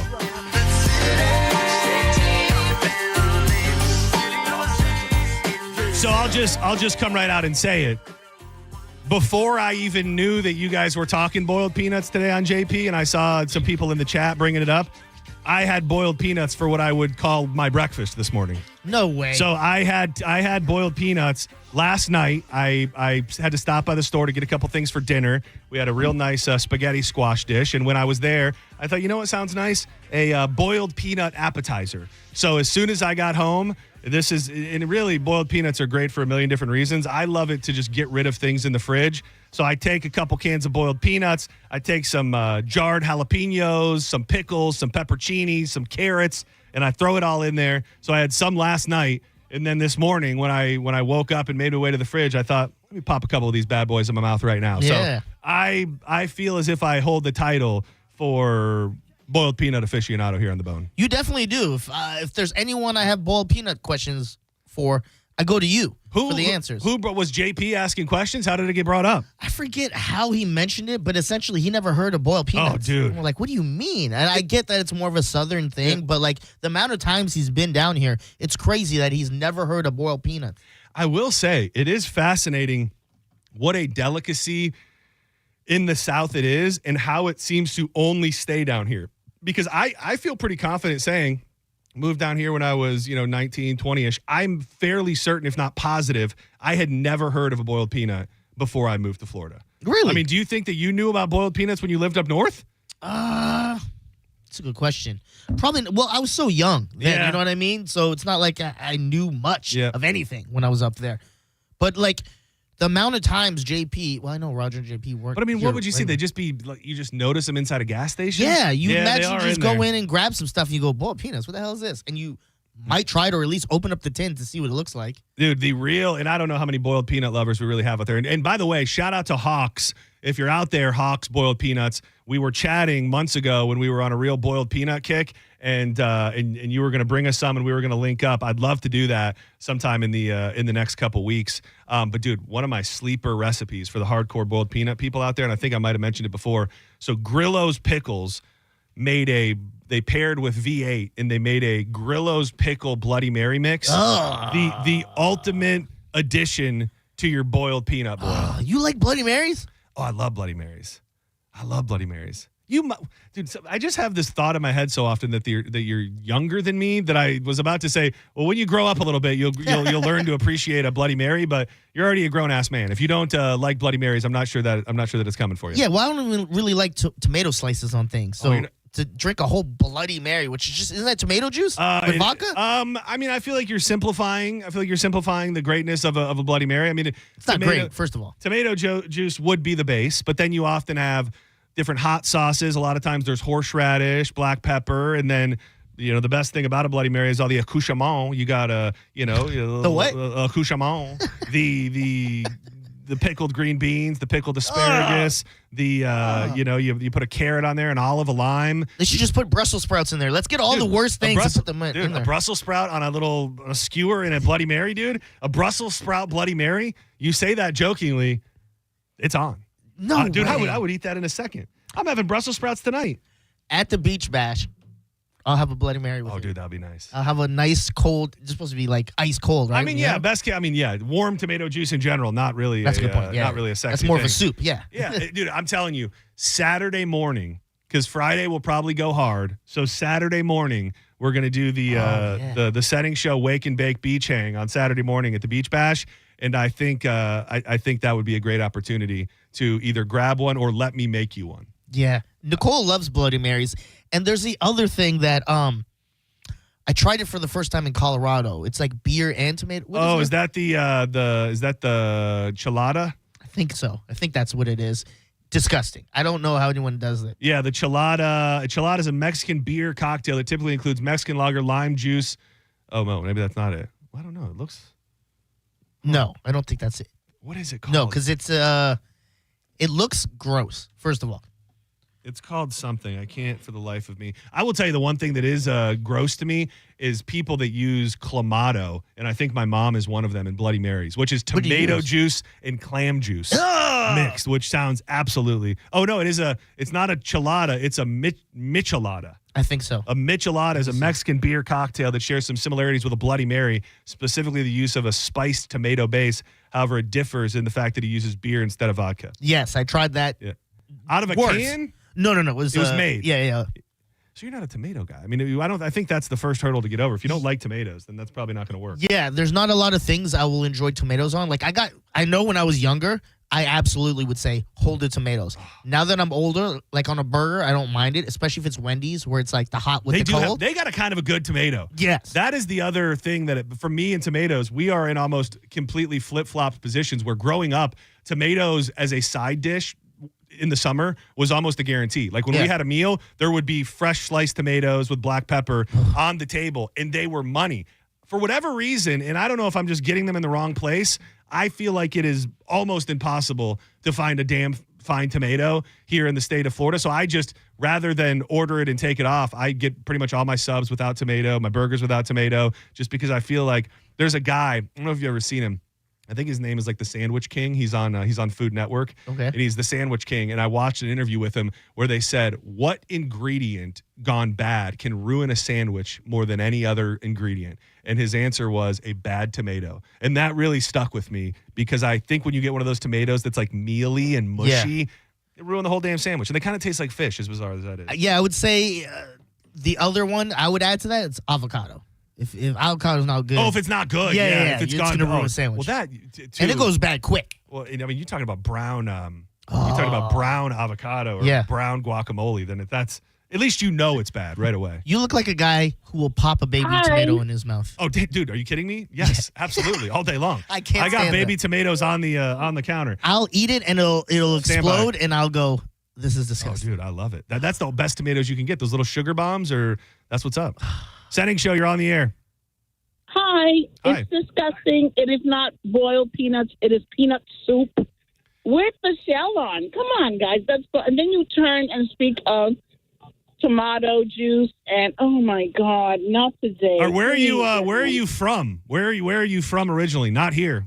This is from Brooklyn. Oh, there it is. Yeah, the Brooklyn. I have to say, if I could think of one place on earth that is not boiled peanut friendly more than all the others, it would be Brooklyn, New York. You're not going to go to a bodega and be like, let me get some boiled peanuts, bro. Isn't it crazy that in the streets of New York, there's people cooking rats and God knows what else from other countries? But if you popped up a boiled peanut stand, this lady would be disgusted. She'd be like, get him out. I appreciate your opinion. Dude, I saw a lady selling boiled peanuts on Facebook, and she was making boiled peanut tacos, which that may be one step too far for me. Yeah, I don't know how I feel about that now. Boiled peanut tacos? Yeah, that may be one step. That may be one step. Shout out to our good buddy Mayor Pete, who will always be my mayor of St. Pete. Guinness and Bloody Mary is the best. We do that at the Galley and Mary Margaret's with Zing Zang. Zing Zang's a great Bloody Mary mix. You're not wrong. You're absolutely right. And that man's an aficionado. One more, and then I want to start running through some of these skills you had to have in the 80s and 90s that you don't need anymore. Senning Show, you're on the air. Hey, Senning. Hey, Dizzy. This is Carl. If you guys want some good boiled peanuts, there's a place in Tarpon called Mickey's. They come frozen. I'd be happy to drop some off at the station for you sometime, but you just have to heat them up yourself. But they're absolutely amazing. They come original and Cajun. Are they? So Mickey's is the company? Yeah. All right, yeah, because I love hearing and seeing about new companies. Like, it's one thing to have a stand on the side of the road, but when it comes to companies that are kind of pre-preparing them, I'm very, very interested. Thank you. Shout out to Ride or Die TB. I have to say, I know I've shared this before, but we've been to tons of Bucks games before, and some of my favorite Bucks games memories he makes a giant batch of boiled peanuts, and I take the biggest gallon Ziploc bag that I can and sneak it in my cargo shorts, and then we're just up there like a couple real deal Florida men cooking at 110 degrees, eating boiled peanuts. Dude, this is the best boiled peanut memory. OG COVID. Like, this is right when stuff started opening back up during the Tom Brady era of the Bucks, when there was like barely even people allowed into the game. The first time we ever took boiled peanuts in, and this is very homoerotic, but I hope you appreciate it. I was with Danielle on one side and Jared on the other side, and I was shelling everybody's boiled peanuts. So I had the bag, so I'd take them out of the shell, I'd pass one to him, eat one, pass one to Danielle, and I was just shelling everybody's boiled peanuts. The next day, I got COVID for the first time. Oh. And I remember having to hit him up and be like, hey, dude, I know. And this is when people were actually scared of COVID. I had to be like, hey, dude, I hate to tell you this. I know that I was shelling your boiled peanuts and putting my hands all over your food yesterday, but your boy got COVID. And I don't think it ever hit him. But, dude, boiled peanuts, what a jam. You are the aficionado when it comes to boiled peanuts. Monica said this, and I don't think it's true. Do people eat them whole? Some do. They do? Some Okay. do. And so it's weird. When you get like the more legit ones, like Hawks, for example, all of the peanuts are usually very hard. So you've got to crack them open and get to the nut. When you go to I think it's like Peanut Patch is the brand that they sell in stores and the ones that you'll find at the gas stations. They have a phenomenon with theirs where sometimes you'll get a bunch that are the whole shell has turned soft. And those ones, I love eating the whole shell. It's like the shell has broken down to a point where it's no longer even a shell. It's just like a gooey outer layer. And I realize that's not a way to make it sound sexy. Yeah, when you said it, I was like, that's not what I want, But man. it is absolutely true. The headline reads on this story from BuzzFeed, my husband peered over me like I'm a freak. 15 now obsolete skills that adults born before the 90s will never forget, but they're no longer needed. And some of them are stupid, and I'll breeze over them, but some of them are kind of juicy. The first one, I can't relate to it, but it has a picture of a Blockbuster, which makes me just relish the times of video rental stores. And I still think, with all of the nostalgia craving millennials and others out there, that in the right place, a video store could work. I'm a former Blockbuster manager. I could still repair a VHS tape if I had a splicer. even though I haven't had to use that skill in a while, and I'll probably never have to use it again. I didn't know. I would have never known that they were repairing VHS tapes inside a Blockbuster. I would think you would just throw it away and get a new one. Yeah, how expensive were VHS tapes at the time that you couldn't do that? Well, they were the peak. They were the peak of video viewing at one point. I mean, before the DVD, before the Laserdisc, it was all we had. So maybe you did have to. Maybe you did have to fix it up. I got to be honest. When I was younger, I always wanted to work at Blockbuster. Dude, I did too. Yeah. I did too. I think I put in my app at the Blockbuster repeatedly, and it was only because they wouldn't hire me. The restaurant that I ended up working at when I was 13, they hired me first, and then I worked there for years. But I remember trying to talk the people at the Blockbuster into hiring me at 13, and I just thought it was so cool. It was just a place I always wanted to be. You're just gonna watch movies all day and get the ones you want. There's just so much to it. And I was a big gamer, so being able to rent games and stuff like that. Oh, dude, I gotta say, if the Bone goes away completely, I think a Bone-themed podcast studio / video rental house. Yes. It's a little muddied, but I think there's an opportunity. We're doing podcasting live over here. We're selling videos, renting videos over here. I got to work through the finer points, but just don't let go of that dream yet, buddy. That's all I'm saying. You may still get to work at your video store. I feel like I will get a full-time job at Blockbuster before they give me full-time here. I want to disagree with you, but I can't. And the thing that makes that even worse is Blockbusters don't even exist anymore. Yeah, exactly. And I still think you're onto something. This one is silly, and I think I don't know how many people remember it, but I remember it very vividly from my times in elementary school and in high school, probably more so elementary school. The handmade fortune teller things. Oh, you know what I'm talking? Where you'd have to pick the different things, and then by the end of it, you'd pull a little tab open, and it would tell you your fortune. Yes, the girls did that with me the other day. Oh, they're still doing it. They're still doing it, keeping it alive. Because when I opened it, it said, "You're gonna die." I'm like, "Oh, this is dark." On this, and I love this. And here's we'll give you this bonus sexy tip just for free here on Senning Show. The lady who put this on the article says, I to this day still make them, but I make dirty versions for my husband. So when he opens them, it has different sex acts and different kinky stuff inside them. That's kind of fun. It's pretty fun. I might try that tonight. Yeah, you have people in the house that can make them. So can you make me a blank one? Daddy Day's going to fill them in himself in more than one way. You know, I'm going to be doing all the filling in. This one, I don't know if it's a thing from the past, because do not people who like to drive certain cars and fast cars still drive stick shifts? Do you think there are way less people driving stick shifts than ever before? The only person I know that drives stick shift is Monica. Her car's a stick? Stick shift. I bet you that old-ass Jeep, which is very, very cool, of Moe's probably has a stick. Wouldn't you think? Oh, yes. You ever drove a stick in your life? Way back, and I hated it, and I would grind the gears. Oh, dude, it's so funny because it must have been something pertaining to NASCAR racing that had me telling Danielle this story at home, because when we were seniors in high school, we left Michigan to go to Panama City for spring break. And when we did that, my buddy Ryan's mom let us borrow her car to take, and we were all going to take turns driving. The problem was it was a stick, and I had never I've never driven a stick before. So I can see it like it was yesterday, and I don't have a lot of vivid memories from this period of my life. We went out to this unbuilt neighborhood. So all the roads were there, but the houses were not there yet. And the deal was we're going to teach John how to drive a stick. I broke the car that day. I messed it up so bad that the car had to be towed from that location. And God bless his mother. She paid to get it fixed, and she still let us take it on the trip, and I was not allowed to drive. That was the one day that I tried with all of my heart over the span of about 3 hours to try and drive a stick, and I broke the car. And I never tried again. Yeah, you shouldn't. Stick is dumb. We should just get rid of it. It is. But if I do want to fulfill my dreams of becoming a NASCAR driver one day, I will have to learn how to drive a stick. They do drive stick? I think that's why. Now it's all coming back to me. It seemed like a stupid question, but in my head I go, are these guys driving sticks? And when I Googled it, the answer was yes. But when they drive stick, it's kind of like the Ferraris and Lambos, where it's kind of like they're just flicking this thing as they hit a top speed, right? Well, I was reading it, and it is different because in people who drive sticks, I know we sound like idiots, but you just got to get we over don't it. drive sticks. Sorry. So, the old school, the original, you had to go left to right, up, down, and lock in these little areas. They just up, down, right, over, back.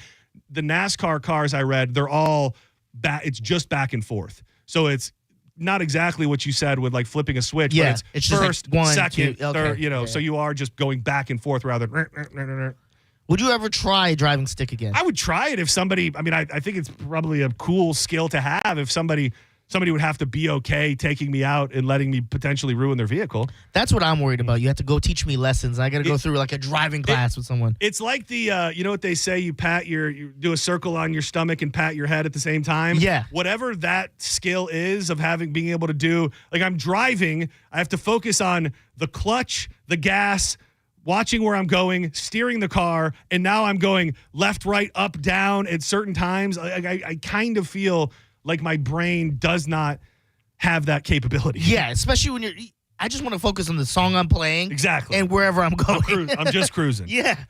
This is my favorite on the list, and it made me really, really wonder. I don't know if as many kids are smoking weed for the first time in their younger years today as they were back in our day, in the early 2000s, the 90s, the 80s, because I think young kids were really starting to experiment. I can make a weed pipe out of a Coke can. Really? You mean wait. really can I, or really do I not think it exists anymore? Like poking the hole, crushing the can, poking the holes. Yeah. That was a struggle time. Dude, that was the best of times, dude. And 100%. Like that, well, I like it because it's nostalgic. Okay. Like when I look back on it, I vividly remember the first time I smoked weed. This girl named Renee had a little pill bottle full of weed, and we made one out of a Coke can, and we sat on a rock right by the river, the Flint River in Lapeer, Michigan. And I think I'll always just have fond memories of making pipes out of Coke cans. The later evolution of that was aluminum foil. Did you ever do just the aluminum foil? At the top of a bottle. Do you remember that? Yes. That's a good one. Yes, that is a good one. This one, you would take it and get a pen, and then you would wrap the whole pen or half the pen with aluminum foil and leave a bunch at the end. So then you got this tube going through it, and then at the end of it, you make a little bowl and poke some holes in that, and then it's just like an aluminum foil pipe. What is the best thing that you think you made a pipe out of? Carrot. A carrot? You hollowed out a carrot? Yeah, dude. I went through a big phase where I was obsessed with making bongs and pipes out of fruits and vegetables. Yeah. It's still one of my favorite things to do. Like a carrot, you get a carrot and you get you drill the right size. You get a carrot like that big, and you make a little bowl in it, drill a hole through it. You can even put a little choke on it. That's my favorite thing to make a homemade pipe out of. Can we smoke a carrot at the dude? Absolutely, dude. Let's go. BYOC, bring your own carrot. I'll do a little BYOC and make. I'll be making everybody carrot pipes at the beach bash. Dude, it's going to be eventful. You're going to have a Bloody Mary and a carrot pipe. Yes, sir. All in one morning. Senning Show, you're live on the air. Who's this? This me? Yep. What's up? Who you be? Hey, my name's John. John, hey, I'm John. Yeah, I know. Oh, cool. And I've listened to you for years. Thanks, got kids that live in Michigan. Oh, nice. Very cool. Yeah, I get up there all the time. Anyway, on your wanting to learn how to drive a stick shift real quick, and you want to learn how to vroom, join iRacing. Oh, dude, that would be so fun, man. Now, the iRacing that you're talking about, do I have to get a full-blown simulator, or would it run off of a computer? I'm surprised I haven't looked more into it. Logitech. They have the perfect console, steering wheel, brake pedal, all that stuff. And there's a shifter? Right it comes with a shifter? Comes with everything. Dude, that all does you look... gotta do is it's got two little freaking things you screw up on the bottom to hold it onto the edge of the desk.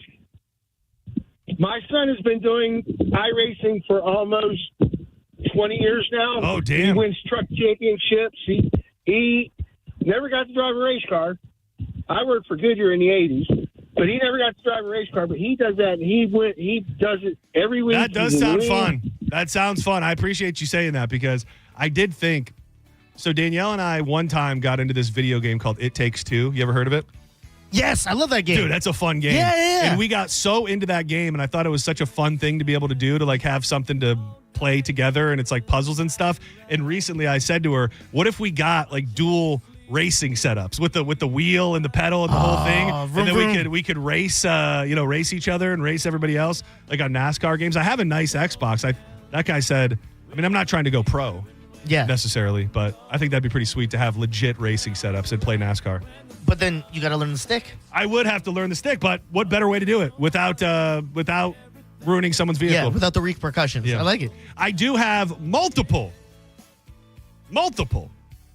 vroom vroom related pieces of content coming up. One that ties into one of the hottest sex symbols of our modern day.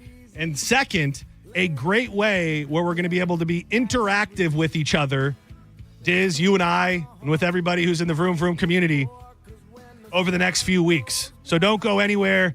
And what is a foodie call? You'll find out in just a few minutes. More Senning Show on the way. When the sun goes down, we're feeling all right. When the sun sinks down over the water. Hurricane season is not just around the corner anymore. It is here. So it is time to upgrade your home with hurricane impact windows. Reese Windows has been installing quality windows for over 50 years. This is a family-owned business that cares about the products that they sell. I had Michael Jackson. Yes, his name is really Michael Jackson from Reese Windows out of my homes a few weeks ago. My home. I don't have homes, just one for now. And he showed me all about these windows and what high quality they really are. The energy efficiency is off the charts. And one of the greatest things, they come with a double lifetime warranty. That means if you sell your home, the warranty transfers to the new owner, which is going to increase that home's value. Plus, Reese installs most windows in just 6 to 8 weeks. That means if you want to get it ready before hurricane season really starts cranking, you need to give them a call today for a free quote. Text TRUST to 20129 for your chance to win $15,000 in free windows as well. Protect your home with Reese Windows today. Goes down. We'll be grooving when the sun goes down. You're listening to Senning Show on 102.5 The Bone. Tell us what you think. Head to the 102.5 The Bone app now and leave us an open mic. The Open Mic on the free 102.5 The Bone app is sponsored by 1-800-ASK-GARY. Hi, I'm attorney Fran Hosh. Being involved in a car or motorcycle accident can be stressful. I've dedicated my career to helping accident victims and their loved ones. If you need an attorney you can trust, give me a call today at 866-LAW-FRAN. We will give you a free case evaluation and won't charge you any fees unless you recover money. Give me a call today at 866-LAW-FRAN. 866-LAWFRAN, or visit me online at lawfran.com. Main office, Palm Harbor. Cat named Mo from Jugarabo Live. Prime time, baby, for Crunch Fitness. June's begun, and you should begin on that summer body. It's the perfect time to join for $1 with enrollment and membership starting at $9.99 a month. Go to crunch.com for over 500 locations nationwide. I'm at Crunch 5 days a week. I have my own personal trainer. There's no reason you can't, too. Also, you can work any of the $1 million worth of shiny new equipment on your own. Memberships, $9.99 a month, and enrollment $4. Hurry off in soon. Go to crunch.com and let's get crunched. Mom and Dad seem different after a European-style holiday on MSC Cruises. Call us Cloud and Yvette. The ship had restaurants, shops, and nightlife. La Galleria. And of course, American touches, like an aqua park and a sweets shop. American je ne sais quoi. Mom, you're from Wisconsin. Wisconsin, Kevin. Book now and save up to 30% off, plus kids sale free. MSC Cruises. Let's holiday. To book, visit msccruises.com or contact your travel advisor. Restrictions apply. Ships registered in Panama and Malta. Downtown St. Pete got a whole lot thirstier. It's the grand opening of Thirsty First at our new location on Central Avenue. Catch the UFC fights, cruise through a DJ, or relax in the upstairs VIP lounge. There's something for everyone. Come check out our new vibe. You're going to love it. Thirsty First. John Senning here for the Kava Social Club in downtown Bradenton, an absolute gem. If you're looking for the ultimate night out, look no further than Wednesday karaoke night. Trust me when I say it is the best karaoke experience around, featuring an amazing sound and lighting system that's going to make you feel like a superstar. Even if you don't hit all those notes, you're going to look fantastic on that big, beautiful stage. It's all about having fun, and the energy is absolutely contagious. All participants are invited on stage together for group sing-alongs. It's the perfect way to get everyone involved, and anyone who knows me knows my love for the 90s. So their 90s at 9 is my favorite hour of music, and it always delivers. But that's not all. Kava Social Club is the freshest kava and kratom teas to keep your vibes high while you sing your little heart out. So why wait? Join me for one of the liveliest events and an unforgettable time. Check them out at kavasocialclub.com and on all social media at Kava Social Club for all the latest updates. And I'll see see you there. Boola, baby. Medical malpractice and nursing home abuse cases are difficult and the stories are heartbreaking. At Bernetti PA, we fight to make sure your story is heard loud and clear. We know you may not have been ready. Call 1-800-BERNETTI. We're ready. Offices Tampa, Lakeland, Pinellas. Enjoy revved up summer savings at Crown Hyundai. Get financing as low as 0%. Buy with 0 down or make no payments for a year on over 700 new tariff-free Hyundais. Drive a new 2025 Hyundai Elantra SE for only $99 a month. All are backed by Owner Assurance, America's best warranty, including a 10-year, 100,000-mile powertrain limited warranty. Crown Hyundai, the better way to buy and service. Visit CrownHyundai.com. With approved credit, 24-month lease, 10K miles a year, $59.95 due at signing, plus dealer fee and electronic filing fee. Have you ever taken your family to dinner and been shocked at how expensive the bill was? Or gone to the doctor and been surprised by a large bill that was sent to you later in the mail? There is over $22 trillion in U.S. tax-deferred retirement accounts like the IRA and 401k. So do you know how much you will owe in taxes on those accounts in the future? Hi, I'm Rebecca Walser, principal of Walser Wealth Management and a tax attorney. And right now I want you to think about how much you've saved in your own deferred retirement accounts, whether it's $250,000 or more. Guess what? That is not all of your money. You will have to pay those taxes in retirement as you withdraw it when you have no income. At Walser Wealth, we created a retirement tax bill calculator to show you what you will pay in future taxes on your accounts, and it's free for you to use. Go to mytaxtest.com. Knowledge is only power when it's followed by action. Knowing your future taxes, we can show you strategies that might help you lower them and lower your tax burden overall in the future. For now, use our free tax calculator, mytaxtest.com, mytaxtest.com. The guaranteed offer from Mark Spain Real Estate is the easiest way to sell your home. You can save time, make the most money, and eliminate all the hassle this summer. Hey, it's JP, and my friends at Mark Spain Real Estate can sell your home with the strongest all-cash offer in the industry and help you move on your timeline. With over 67,000 satisfied clients, you could trust the most experienced real estate team in the U.S. to sell your home fast and for maximum profit. Go to markspain.com to get a guaranteed offer on your home today and start packing. Is reviewing life insurance on your to-do list? Now's the perfect time to add it. A friend recently told me that securing life insurance sooner rather than later can help you lock in lower rates for years to come. So I bumped this up on my list and got it done. I called SelectQuote and couldn't believe how easy and affordable life insurance is. I'm 40 and got a $500,000 policy for $16 a month. My husband's also 40 and his $500,000 policy was only $18 a month. Plus, with SelectQuote's same-day coverage, there was no medical exam required, and we were covered by the time we hung up. Knowing I have this checked off my list feels amazing, but the peace of mind knowing my family is protected feels even better. Call Select Quote at 1-800-880-6363. That's 1-800-880-6363. Or go to SelectQuote.com to get your free quote today. 1-800-880-6363. Details on example rate at SelectQuote.com. 1 in 4 Americans have a disability. I'm one of them. I'm also a working mom who cares deeply about making sure every child with a disability thrives by getting their access needs met. We've got a trusted ally by our side. Easter Seals provides children and families the foundation for lifelong success through early learning programs, skills training, and prep for college and career. That's my Easter Seals. Make it yours. Join us at easterseals.com. When you're hiring, have you ever felt like you're missing out on meeting great candidates? Well, they're not hard to find when you go to ZipRecruiter. ZipRecruiter helps 10 million people with their job search every day. People who are actively looking for jobs like yours. So it's easy to find the right person fast.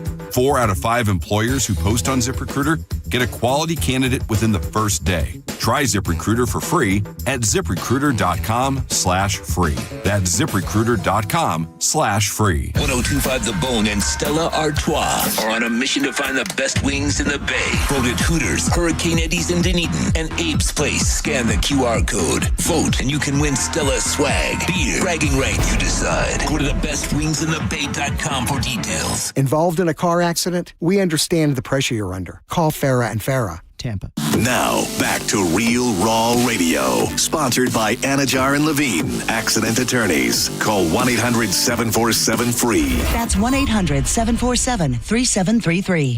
Now, back to Senning Show. With your host, John Senning.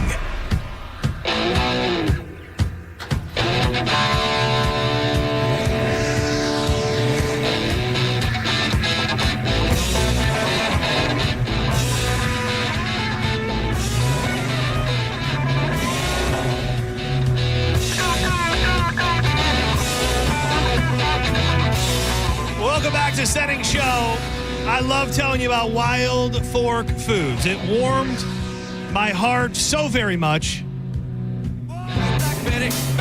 Being out at the Wild Fork in West Chase this past weekend and having people come up and tell me about all the different things that they love cooking, from the chimichurri skirt steak to the chimichurri tri-tip.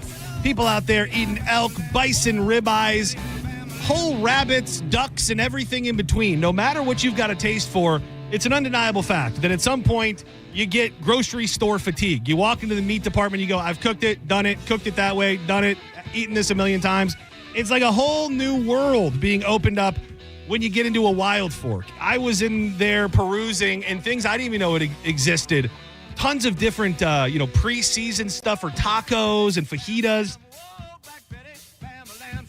They even have the sides, seasonings, and desserts to make an entire meal.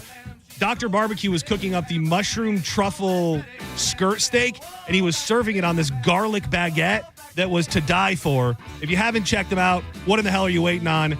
In store, get it delivered, or order online and pick it up. Locations in South Tampa, West Chase, and St. Pete, and always online at wildforkfoods.com.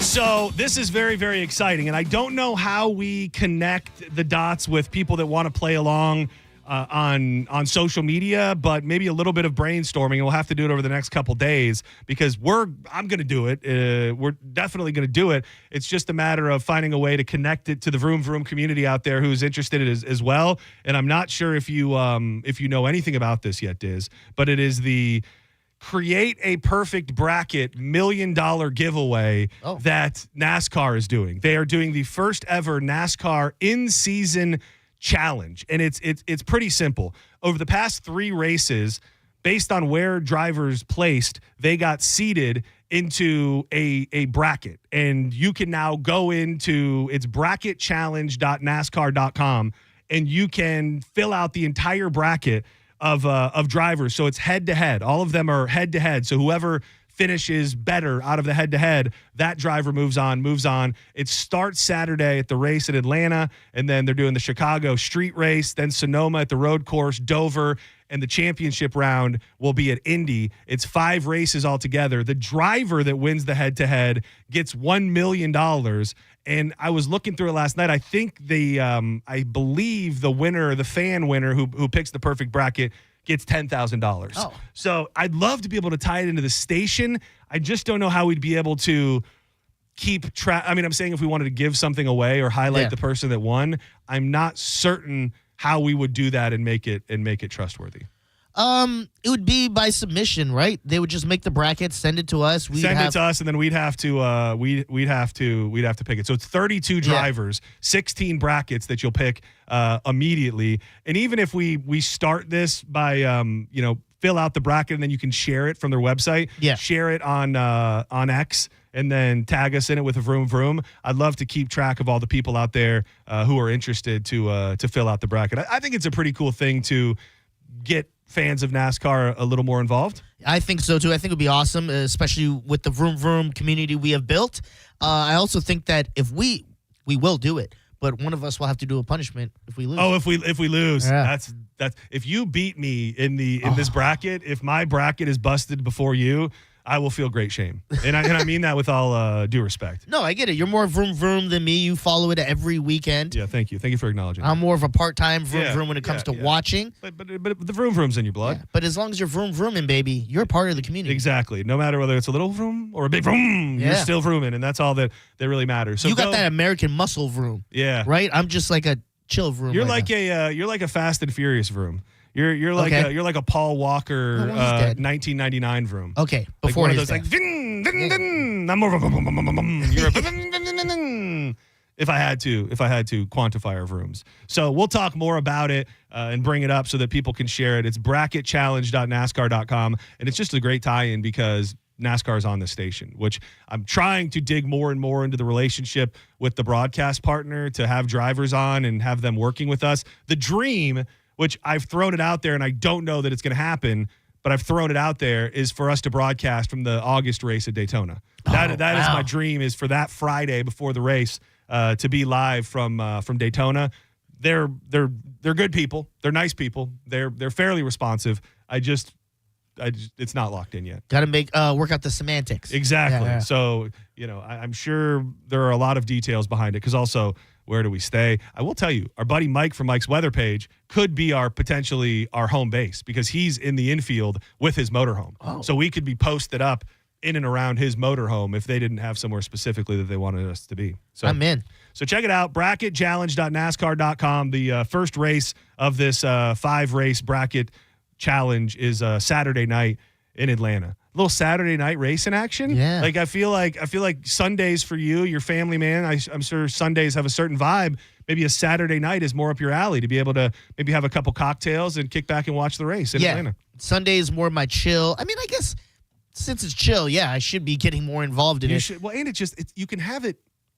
I mean, I've gotten to a point where I'm pretty locked in the whole time, but I kind of look at NASCAR somewhat like golf, because you really only need to know what's happening near the end. So Yes. it's a have it on in the house, in the background type thing, popping in and out, figuring out what's going on, and then ultimately buckling up and tuning it in for, the last 15, 20 laps. When I used to stay with my cousin in Canada, and when I got into NASCAR, when I first got my vroom vroom on, it was exactly what you said. It would be on in the bedroom, and then someone would pop in and go, okay, they're entering these laps. Let's put it on the big boy TV. And that is the way to do it. The other tidbit / anecdote regarding NASCAR, if this is true, this could be the thing that makes NASCAR truly cool again. And the only parallel that I can draw, and she's not as famous, I know, but Taylor Swift got with Travis Kelce, and automatically the Swifties gravitated to football and gravitated to the Chiefs and gravitated to Travis Kelce,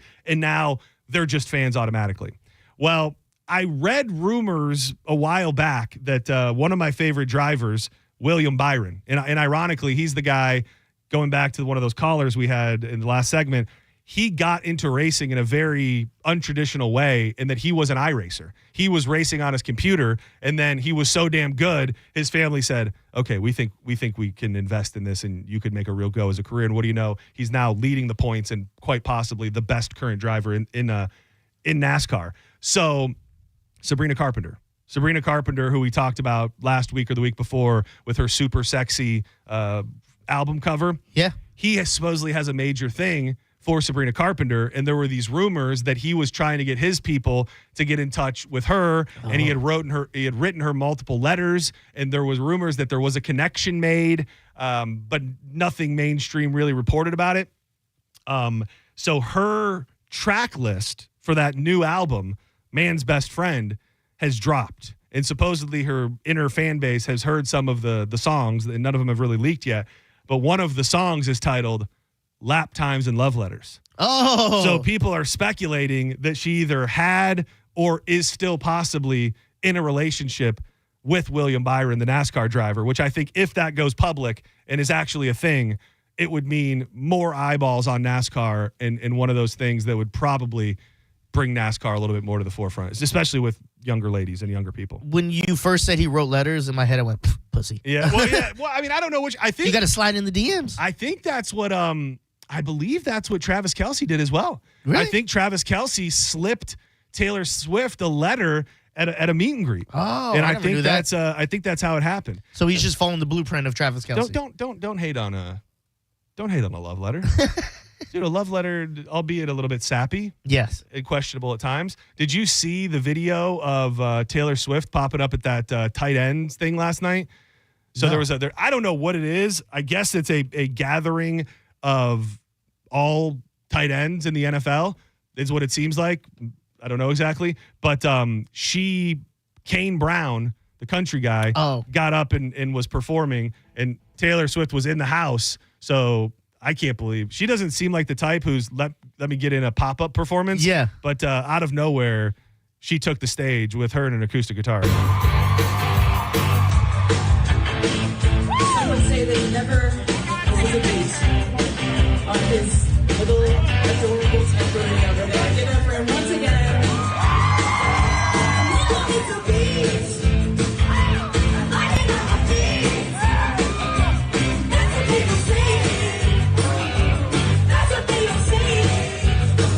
I liked Taylor Swift. You do? I like Taylor Swift. Why? Like, I'm not in love with her. I'm not in love with her. She has songs that I like, but I actually believe at the end of the day, she's probably one of the better humans at that level of fame. You think so? I think so. I think she is a fairly normal person. Like, that's what I gauge your ability to get to that level that I don't think a lot of people are really at. Like, when I think of Taylor Swift, there are maybe 2 or 3 other people between movies, television, and music that I think are on a Taylor Swift level. The first name that comes to mind remotely is Tom Cruise. Like, I think if you were out and about and you saw Tom Cruise or Taylor Swift, there is something that happens where you go, whether you like them or hate them or love their movies, they have become larger than life. And I can't ramble off many names that I think live in that rarefied air. Yeah, like a Robin Williams when he was alive and stuff like that. Maybe. I would say maybe, but he was also a guy who, got started in stand-up and would still do stand-up even near the end of his life and his career. So I think seeing him, like, there were videos from a couple years ago, and I think it was during the playoffs when Tom Cruise showed up at Amalie for the Lightning. And there was a video of him walking through the concourse. And it was so funny to watch the video, and then you could watch a separate person every time you watched it at their real-time reaction, realizing that Tom freaking Cruise was walking by them, almost where it's like, is this real? Like, is it real? And I just think whatever that reaction is, there's not tons of people that get that reaction. Was she always like a ride or die? Because I know she's like had tons of relationships. They all seem like they failed within the first year. Yeah, I don't know.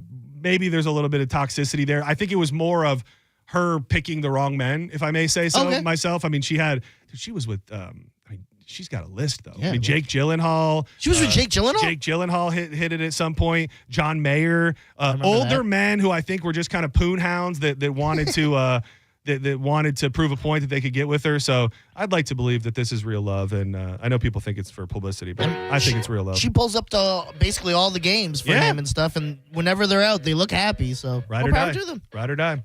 Don't go anywhere. When we come back, it's time to dig into John's Joints. The news of the day. I got some good stuff, some not so good stuff.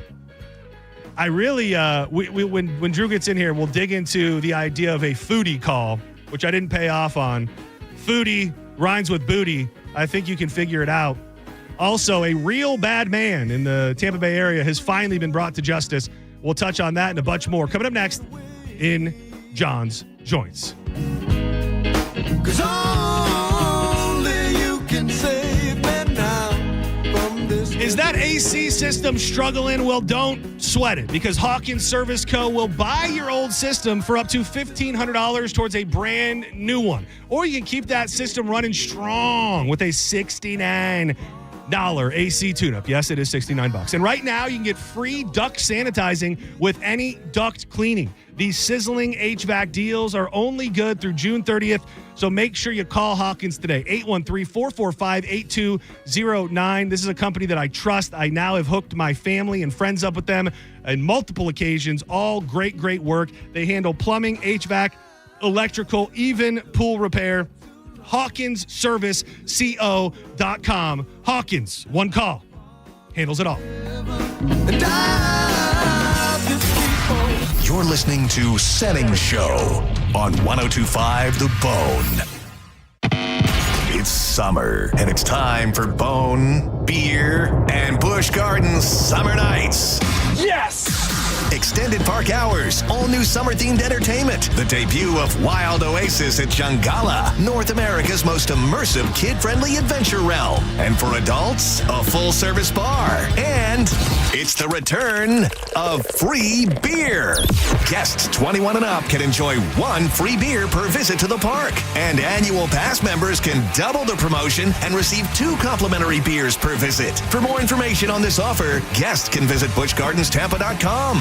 Enjoy Busch Gardens Summer Nights, now through August 10th. Listen to The Bone all week to win. And as always, head to the free 102.5 The Bone app for more chances to win. 102.5 The Bone. Real, raw radio. Heard of the job? Dial pound 529 on your cell. pound lull, that's all. The bigger, better, faster summer event is on at Jerry Ohm Chrysler Dodge Jeep Ram. Get deals on over 1,000 vehicles in stock during the Employee Pricing Plus event. Save up to $15,000 on new 2025 models, and your first 3 payments are on us. And don't forget to visit our website and enter for your chance to win a new Ram 1500. It's all happening at the #1 Ram dealer in the U.S., Jerry Ohm. Tampa is Ohm Country. Online at jerryohm.com. Call 1-800-840-0798 for complete details.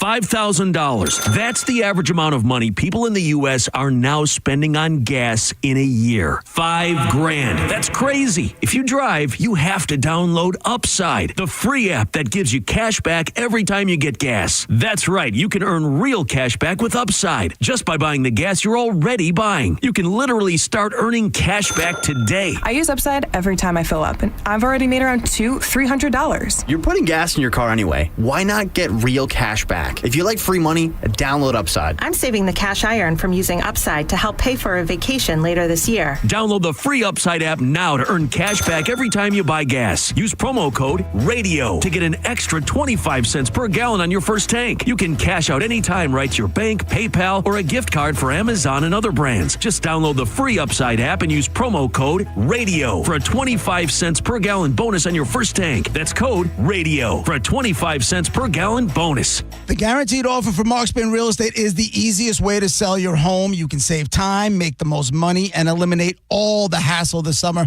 Hey, it's JP, and I'm here in the studio with Mark of Mark Spain Real Estate. Mark, what is it about the guaranteed offer that makes selling a home so simple and stress-free? Selling your home with a guaranteed offer is the absolute easiest way to sell your home. It's all cash, which means there's no loan contingencies, and you can close quickly on your timeline so you can move on to the next chapter of your life stress-free. It's really that simple. Don't just take our word for it. Mark Spain Real Estate has over 13,000 five-star reviews, making them the most trusted and experienced real estate team in the U.S. Skip the stress, make the most money, and sell your home fast this summer with the guaranteed offer from Mark Spain Real Estate. Find out what your guaranteed offer would be. There's no obligation. Go to markspain.com to get the guaranteed offer on your home today. That's markspain.com and start packing. Paid for by Hims & Hers Health. Hims & Hers Weight Loss is not available everywhere. Compounded products are not FDA approved or verified for safety, effectiveness, or quality. Prescription required. Restrictions at 4hers.com apply. Wegovy and Ozempic are not compounded. Trying to lose weight? It's time to try Hers. At 4hers.com/radio, you can access affordable, doctor-trusted weight loss treatments tailored to you. These include oral medication kits and personalized compounded semaglutide, the same active ingredient that's in Ozempic and Wegovy, but at a much lower price. So you can lose weight for less money than you'd spend on name-brand drugs. Through Hers, pricing for personalized compounded semaglutide starts at just $165 a month for a 12-month plan when paid in full upfront. No hidden fees, no membership fees. Plus, the process is 100% online. If prescribed, your personalized plan ships free directly to your door. Reach your weight loss goals with help from Hers. Get started at 4hers.com/radio to access affordable, doctor-trusted weight loss plans. That's 4hers.com/radio. FORHERS.com/radio. What's the Anajar Levine difference? When you're injured in a car crash, we focus on your case so you can focus on the one thing that matters most, getting better. I'm Glenn Levine with Anajar Levine. We'll fight to get you the maximum compensation you deserve. Call our legal team right now for a free consultation. 1-800-747-FREE.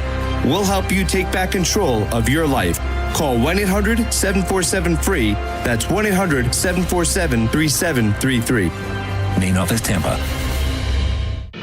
Put it off all month, but guys, you need to act now. International Diamond Center's amazing free finance offer ends Monday. So if it's time to pop the question, celebrate a big anniversary, or upgrade her diamond, now is the best time. And this is the best way to buy. You can make any purchase and spread your payments over 5 years with an unheard of interest rate of just 0%. 0.0. That's all the way to the year 2030. All designer rings and all certified diamonds are included. All colored gemstone jewelry, all fashion jewelry. Nothing's held back. So act now. Get that $12,000 engagement ring with a hand-picked certified diamond and designer setting and pay just $200 a month. Or that $3,000 diamond eternity band, just $50 a month. While interest rates are up everywhere else, IDC takes them all the way down to 0. So you can go big. But time is running out. International Diamond Center's rate relief ends Monday, June 30th and will not be extended. International Diamond Center in Tampa, Clearwater, Lakeland, and Sarasota. Excludes Rolex. Details and more at shopidc.com. Unapproved credit. Actual price will depend on product and subscription plan. Featured products are compounded drug products, which the FDA does not approve or verify for safety, effectiveness, or quality. Prescription products require an online consultation with a healthcare provider who will determine if appropriate. See website for details, restrictions, and important safety information. Want a boost in and out of the bedroom? Hims has you covered. Introducing a new 2-in-1 approach to level up your game. Tadalafil for better bedroom performance and zinc for testosterone support. Put it all together and you've got what you need to turn things all the way up. Getting started is simple. Just go to hims.com/radio to start your free online visit. Through Hims, you can access ED treatments including pills, chews, and more. 100% online. No office visits, no pharmacy lines. Just fill out a simple intake form and a licensed medical provider will determine if treatment's right for you. If prescribed, it ships free and discreetly to your door. Find affordable treatment options at up to 95% less than brand names at hims.com/radio. That's hims.com/radio. HIMS.com/RADIO. You or someone you know thinking about buying a home, tune in to the Lone Ranger radio show Saturdays from 11 to 12. Make no bones about it. It's the place to go for no-nonsense mortgage and real estate advice. John Senning here for Furman Ford, Clearwater's big Ford store. Maybe you've been waiting, trying to figure out that perfect time to get a brand new truck or SUV. Well, let me tell you, that time is right now during the Ford Employee Pricing Sales Event. You might have seen it on the news. You might have heard your friends talking about it, not really knowing what it means. You are going to pay exactly what a Ford employee pays across a full line of trucks and SUVs. This unprecedented opportunity is giving you massive savings on some of America's best-selling vehicles. You need to make your plans now to go see Bob Murray and my friends at Furman Ford today. If you haven't laid your eyes on the brand new, big, beautiful showroom, it really does have to be seen to be believed. They're right on US 19 in Clearwater, and you can always check them out online at FurmanFord.com. Furman Ford, from America, for America. Make sure when you get in there, you let them know that John Senning sent you. At Bernetti PA, our team will tell you that our number one priority is striving for the best customer service in the industry. I'm honored by the number of referrals we get from our current and past clients. They trust us. Why shouldn't you? Call 1-800-BERNETTI. We're ready. Offices Tampa, Lakeland, Pinellas. This hour of Senning Show is brought to you by Hawkins Service Co. One call handles it all. 1025 The Bone. Real Raw Radio. WHPT, Sarasota, Tampa, St. Pete. And 1073 WXGL HD2 St. Pete. Live from the WeatherTight Windows studio. And now, back to Senning Show. It's time for John's Joint with your host, John Senning.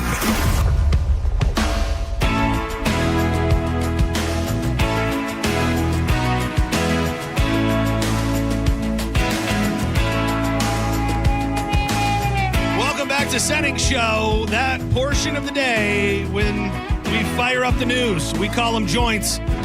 It's John's Joints. If you wanna roll me, I'm John Senning. He's Dizzy. He's dapper and he's not afraid to leave a big old load in the crapper. He is Drew Garabo. I know what you did to JoJo, but she wouldn't talk to me when I walked in today. Ice grilled me when I walked by her office. I tried to say, "Hey, what's up, Joj?" She just... You might you might be catching some strays in there. I'm sorry. It's fine. Any reviews, any comments, any notes on what you heard? I will tell I know we get a lot more people that listen starting at 3 as people get off work. You're going to want to probably, I suppose, go back and listen to the first segment of the show. Oh, ain't no probably, I suppose, about it. One of the most riveting, intense, and raw segments ever in Bone history. Whoa, that's it. Was, dude, and like, it's very rare that that'll happen on this station, and I truly love both parties. Yeah. Like, a lot of times it'll happen, and I'm partial to one, and obviously I'm partial to you. Yeah. But I know you both. I love you both. But, man, to hear that was intense. I thought you handled it very well. And as I just told you off the air, you are trying to address some real, genuine, sincere, off-the-air feelings. And I think JoJo is approaching it from how can I make this interesting radio perspective. Yeah, I'm not really sure. I look forward to hopefully having a further conversation with her at some point in the near future where we can properly work through everything involved. And it is, I would never. I'll just say it without saying any precursors. Of all the people in the world that can't seem to get along regularly, for it to be her and myself is bizarre to me. Same. I share that sentiment. It is beyond bizarre because you're both incredible people. Right. Well, I wanted to say that, but I just didn't want to say it about myself. Oh no, you are. Yeah. You both are. And I hope you can find a way forward, and I hope everyone will listen to Judge Juicy on Drew Garabo Live every Thursday at 4:45 p.m. Well, and I think really where it ended up is more a sadness, I think, of how I am viewed.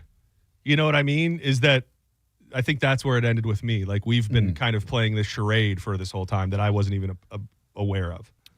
You missed, and I think a lot of people missed. I wonder if Diz got this too because I totally missed it, dude. That's the biggest hate speech I've heard all day. The greatest line of the entire riveting Raw segment was when she said John stops by the office to be cordial, which he doesn't. He does it because he sincerely likes to see her. Yeah, and then goes flip-flopping his way down the hallway. I damn near drove my car onto the Rocky Point golf course. I was laughing so hard. I couldn't believe, A, she said that, and B, that you guys just let I didn't hear that go. I didn't hear it either. Flopping your way down the hallway. I didn't. I think I was just so I was so enamored with the fact that she thought all of our interactions were somehow not real, that I missed which technically in her mind when she said it probably had a double meaning. Oh yeah, you're flip flopping because I only wear flip flops and I'm flip flopping and I'm a flip. She thinks I'm a flip flopper. I think she is a very all or nothing type person, as a lot of us tend to be, right? Where it's like, oh well, if you don't want me in that conversation for who you do a morning show with, you have no value for me whatsoever. And I think that whether she wants to admit it or not, her real feelings are stemming from that, but it's easy to just play it off and go, hey, that was a joke. What's worse, that she said you're flip-flopping through the hallways or Monica saying you're Chris Farley? Oh, did that really happen? I heard you say that at the beginning of the show. I didn't hear the audio of it. I think it was under the umbrella of discussing the fact that I was not able to rise from the sitting position without using my hands. So she said, I look at correct me if I'm wrong, something to the effect of, I look at John as an agile, bigger guy, like Chris Farley was. Yes. She said he's not fat, but he's kind of like Chris Farley, where he's like agile but big or something like that. Oof. I was like, that's not the way you got to word that at all. It's a good thing Carmen loves you. For now. Thank you. I mean, count down the moments. I mean, the female energy is heat seeking for your boy right now. I just between Monica thinking I'm a Chris Farley lookalike living in a dirty ass town, and whatever else is going on. Whew. John's Joints brought to you by Bubble Down Car Wash. I might just have to walk through that thing when this is all said and done. They got long wash tunnels, spacious vacuums, and an amazing staff. We don't talk enough about what a great feeling it is when your car has been kind of neglected for a period of time. I've been to the point to where I thought I needed a new car, and all I really needed was a great car wash. It is refreshing mentally, physically, and emotionally, and the best place to do it is Bubble Down. And go with the unlimited plan, which means you can get your car cleaned as many times as you want within the month that you pay for. Dirty today, clean tomorrow, clean today, dirty tomorrow. Go on through. Locations in Tampa, Brandon, Riverview, Wesley Chapel, and Palm Harbor. You will have the cleanest car in town every time you bull down. I've been teasing it, and I'm going to pay off on it. Love might be off the menu, but the lobster sure isn't. I feel like we've been kind of beating around the bush. We've done a couple split the check type topics and what do you do on first date type topics. And I think this element has been brought up, but this really hones in on it. With the wallets tightening and a potential looming recession on the rise, singles are turning first dates into free dinner scams. You may have heard a booty call, but a foodie call is supposedly the new wave when they frame it as, well, it is more of a woman thing. I hate to say it. I understand I'm already struggling in that department. Women predominantly who just want a nice free meal will get onto dating apps, find somebody that they can tolerate for the night. No intention on going on a second date. No intention on anything at all other than getting a free meal. I think that's on the guys partially because your first date, don't make that much of an investment. Don't go to Ocean Prime or Burns. Go out for a cup of coffee, see if there's chemistry. You can tell right away if there's sincere interest. Then second or third date, a nice dinner. that's a great point. But also at the same time, I feel like you wanting to take them to coffee sometimes comes off as cheap to a lot of them. But also, that kind of proves a point to your argument where it's like, well, you're with the wrong person then. Exactly. If they think I should go to Ocean Prime or something on the first date, you're like, well, you got to earn that. Yeah. I'm not just taking anyone for steaks and T-bones. Hell and whatever. no. Yeah. I remember the topic that we did a few weeks ago now, and it came off as douchey, but we're almost talking about that in a different way. And it was multiple guys who were saying that they run their first dates through a test where when the bill comes, they pretty much proposition the idea of them splitting the check or even asking the woman to pay for it. And based on their reaction, that then determines whether or not they're looking for a foodie call or even want anything serious at all. And I think you nailed it, Diz. Would you do something like that, you then eliminate the type of woman that you might not want to be on a date with in the first place. If somebody did have the thought, this cheapskate doesn't want to buy me a steak, all they want to do is get me a cup of coffee, that for some people is probably a woman that they don't want to be on a date with in the first place. Hell no. Because you want to make sure the conversation and all that's good. You don't really care like, I want to wine and dine this girl and impress her with that. No, you want to make sure you have a connection before you even get to that point. Absolutely. Yeah. That said, I took my girlfriend to Council Oak our first date. So. Well, that's it. I mean, you're setting the stage high. And look at that worked. I mean, 5.5 years later, it seems to be going pretty well. That absolutely worked. And I guess the big part of it is, and I guess it's kind of funny, but women are gloating about it on social media. Ugh. Like women are kind of shining a light on the fact that they haven't paid for a meal in weeks. And Gross. It's like no need to meal prep when your dates buy your meals. And it's so weird because there's this the whole, I'm not sure how all this ties into, but the conversations we have like about Sabrina Carpenter, and you say a picture like that sets women back in the whole argument of against trad wives and things like that. Yet young, beautiful women who you think would be in that group of we're women, we want to fight for our own stuff and we want to do that. Those same women from that same era are the ones going, oh, look, I haven't paid for a meal in weeks, and men are buying them, which would kind of lean into those other talking points as well. Yeah, it's a bit insincere to want female empowerment and then to brag about getting free meals from sucker dudes who think that they're going to nail you. They did a study in the Society for Personality and Social Psychology that dug deeper into foodie calls, and it doesn't say how many people were a part of the study, but an alarming finding. The study found that 1 in 3 women admitted to going on dates for free food. 1 in 3. I mean, that's pretty good. Good Lord. I believe it. There was a time when I went on a date. I think I told you this, where like she wanted to get food for their kids on the way out, and we were at a nice restaurant. I was like, no, why don't we just stop at McDonald's or something? She's like, you're not going to get them food? I was like, no. We can go to McDonald's and stuff. And I remember telling my homegirl about that, and she goes, she was probably getting that for a friend and not, or maybe she has a man at home. Oh, yeah. Or maybe she has a man at home. It's like, yeah, get me some food on the way home. It's like, my 8-year-old would like the tomahawk ribeye with creamed spinach, I do think. The researchers say anyone who thinks it's cool to dine and dash emotionally are more likely, so anyone who's a part of this foodie call movement, are more likely to show signs of narcissism and being a psychopath. Yeah. And I've never heard this word. I don't even know how to say it. MACH. Yep. IA. Machiavellianism. Oh, Machiavellianism. Yes, about which the Prince Machiavelli. Does that mean like you have a savior complex type thing? Yeah. Those 3 things are known as the dark triad. When you have those 3 separate personality traits. Captain Save a Ho. Yeah. That's what we call them in the streets. Well, and it's funny too because I don't know when you start poking around for a new stepdaddy or something like that, but as much as we're talking about testing the woman by doing coffee, there could be a little bit of testing the man where you go, is this guy going to think twice about my kids? Like, does he, which the first date is aggressive. The first date is aggressive. But let's say you're on the 4th date and you go, well, can we get some food for my kids? Then maybe you're poking around to find out if this person has an interest in providing for your kids in any way.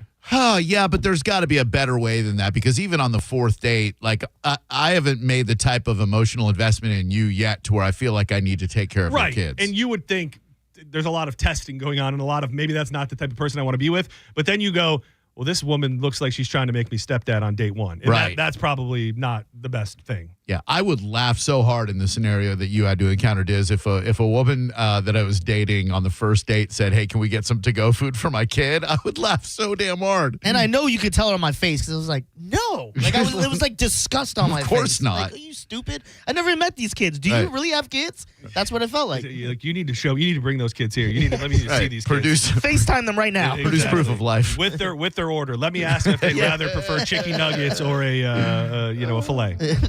Man, I don't know if this one is going to catch as much fire as that there was the last guy who got caught up in the ICE sting and everybody kind of rallied around, and then it turned out that maybe he was in human trafficking and then everybody dropped it. I think the fact that this guy is Iranian is going to have less people jumping on the bandwagon, but I read it and I could not believe it. I'm a little shocked, and I would think a lot of people who are more in the middle space of who they want to be, deported, that this maybe is in more of a gray area. The fact the guy's Iranian, while we may not be the best with Iran right now, may have play a factor in it.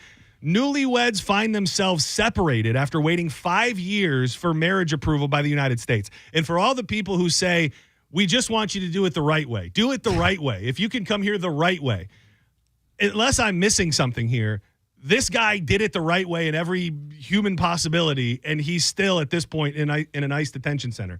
Morgan Gardner grew up in Locust Fork. It's in Birmingham, Alabama. In 2020, Gardner picked up a controller and began playing Call of Duty while playing online. She met a guy, Ribvar Karimi.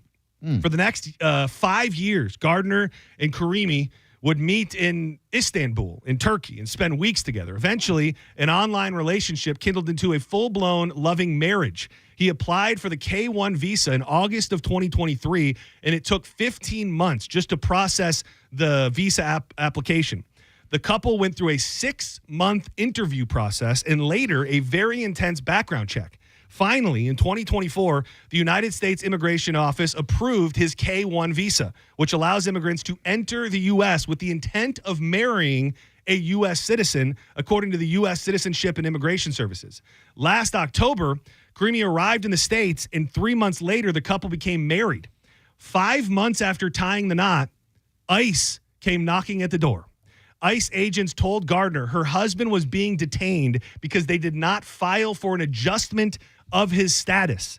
She says, I feel like I understand they've got a job to do, immigration, but I just like he was specifically targeted because of where he's from, his home country. The couple got married within the 90-day period following the approval of his K-1 visa. That's the only deadline the couple was aware of. Following Karimi's arrest, Gardner immediately sought legal help. Obviously, it's because he's Iranian. We're worried about sleeper cells, right? Yeah. I guess. I mean, but it also sounds like I'm trying to see the date in which this happened, because it wasn't like right now. I don't think that it happened in the midst of this current climate, which maybe there was just an understood thing that Iranians have not been the best when it comes to a relationship. Dude, she's 7 months pregnant. Yeah. In 2 months, the newlyweds will become parents, and she's obviously hopeful that she's not going to have to raise this child alone, or I guess the other opportunity is to move to Iran. She received a phone call from the Etah County Corrections Facility as they were doing this interview with her. It was her husband. During the quick exchange, she told them that he would be transferred to an ICE facility in Louisiana, but is doing everything she can. She's doing everything she can to get him home. The phone call was cut off after about 4 minutes. She says this man loves America. The first purchase that he made when he moved here was an American flag. Love it. If he was here with bad intentions, he wouldn't have done that. He wouldn't be willing to walk around with that flag, knowing he could get deported and sent back to a country where he would be killed for that. I hope he doesn't get the electric chair, because then he'd be crispy, creamy. That's pretty good. I really got to get my sounder on a button. Now that her husband is in ICE custody, Gardner is worried that deportation could lead to death, whether it's because of possible future attacks happening in the Middle East or at the hands of the Iranian regime. I mean, I still don't think it's, unless there's a smoking gun here, unless there's any sort of tie to a terrorist organization, like it feels a little What was it that supposedly happened? That's a dirty little secret in the United States when we were at war in the internment Koreans? camps with the Koreans and the Japanese and stuff during World War II. Yep. Like that, it feels a little bit like that. Where it's just like, if you happen to be from there, we're going to get you. And with all of the icy business going on right now, they can kind of just cloak it and all of that. Yeah, if they've got evidence of him plotting something or even engaging in suspicious chatter online, okay, but just because he's Iranian? What Diz, did any of those phrases that I said, the K1 or anything like that, is that anything that you went through? Because how long were you in the United States of America before you weren't technically legally a resident? Well, no, I was a resident. When we came here, we went through the process almost immediately because my dad was out here on a visa, and then we got residence. And I remember because my grandpa, my dad's dad, he was a resident. He was like our, you had to have like a sponsor. Yeah. So we went through the whole process. I remember we had to stay in line, get photos. I was questioned even as a kid. Oh. They brought me into this like a room, and my parents told me about that. Like, they're going to question you too. Don't worry about it. And we went through that whole thing. So what was maybe my terminology is just off because I remember when you were on with Roger and JP, you talked about having to take this test and stuff. So that was the citizenship. Okay. Residence. Okay, so those are two separate things. Yeah. Resident, you could live here, you could work, all of that, but they could deport your ass in a second. You're just a resident. Citizenship, they can't just deport me. So what was that period of time from when you were a here to a citizen? Over 20-something years. Oh, my God. So at any point in time, they could have just come in and said, all right, you're a resident, not a citizen. Oh, dude. Get your ass back to Canada. My parents are still just residents. How did you get the citizenship before they did? I can't remember why they didn't go through the process, but they're still just residents. And they still live here? Yeah, they still live here. Wow. Yeah. Is there any level of concern? For them? Yeah. I don't think so because they don't get in trouble and stuff like that. But yeah, they're just still residents as far as I know. That's crazy. Me and my sister, citizens. My sister, when she got married, she went through the process. And then I got mine because at the time I was engaged. And they're like, if you want her to be able to be a resident or citizen, whatever, you got to go through the process before that. So that was the idea of it, was to be able to get my fiance here and a citizen. So it was a long process. Damn. How hard was the citizenship test? Like on a scale of 0 to 10, like did you breeze it with flying colors? Was it a challenge? The first one, I don't know if the lady was just having a bad day, but I remember we went to a lawyer almost because we almost wanted to be like, what was she asking us? None of this stuff were like the basic stuff. Is it not a standardized test? It's supposed to be. It's supposed to be like, who's the current president? Who fought with us in the war? So what did that individual person have to do with it?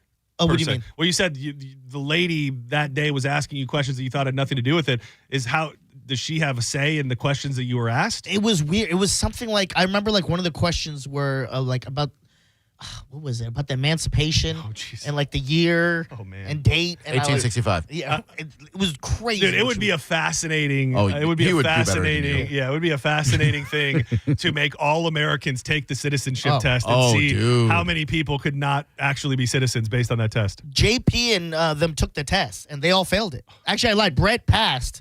Everyone else failed. And I asked them the same questions I was asked. I feel like Drew would be the only one that would pass. I would fail. I think I'd do all right. I'd probably be in the 75% range. Yeah. Well, yeah. I mean, if you would have got those Encyclopedia Britannicas. Yeah, it's my mom's fault. She never went to college.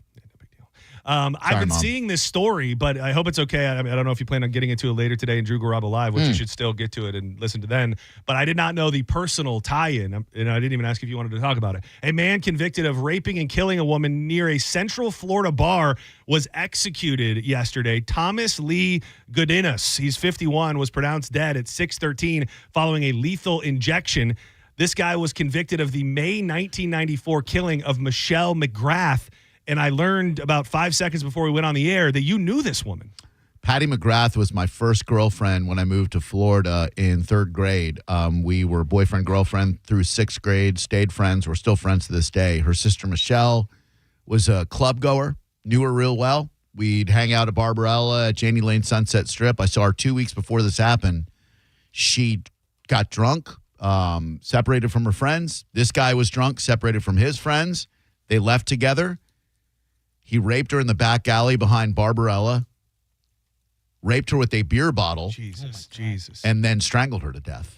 And it's I had no idea until right before we went on that I saw her sister, another one of her sisters, post on Facebook about it. I've been seeing the story and the lead up to them saying they're going to execute this guy, and then I saw they did execute him. Yeah. But I obviously did not know that either. And I guess he was just a savage. He had been doing this. There were multiple women from the club and from that area that really kind of put the nail in his coffin legally, that had said they had been chased. They had been chased by this guy in the nights leading up to when this woman was killed. So this guy was out in that area hunting. Yeah, I feel like something like this, he's gotten away with it. That's why he felt so comfortable doing it. Because I always ask myself, what would drive someone to do that and be like, I'm going to end my life and just give up all my rights with this one movement? Right. It's because I did it before and I got away with it. So now I feel like I can keep getting away with it. Yeah. And that's often what those killers like that do, is it is a progression. And they do one little thing. Maybe it's just stalking a woman. Then maybe it's grabbing a woman, then it's assaulting them in some sort of way, and then eventually, it gets to the point to where their needs are only satiated by killing somebody, and that's a crazy story, man. It is, and she was so full of life, like one of the nicest I know it's cliche, but one of the nicest young ladies you'd ever meet, and to have her life snuffed out because of this scumbag is terrible. And I don't know how you move. This is a messed up thing to say, and I know you know the family, but I don't know how you ever move on.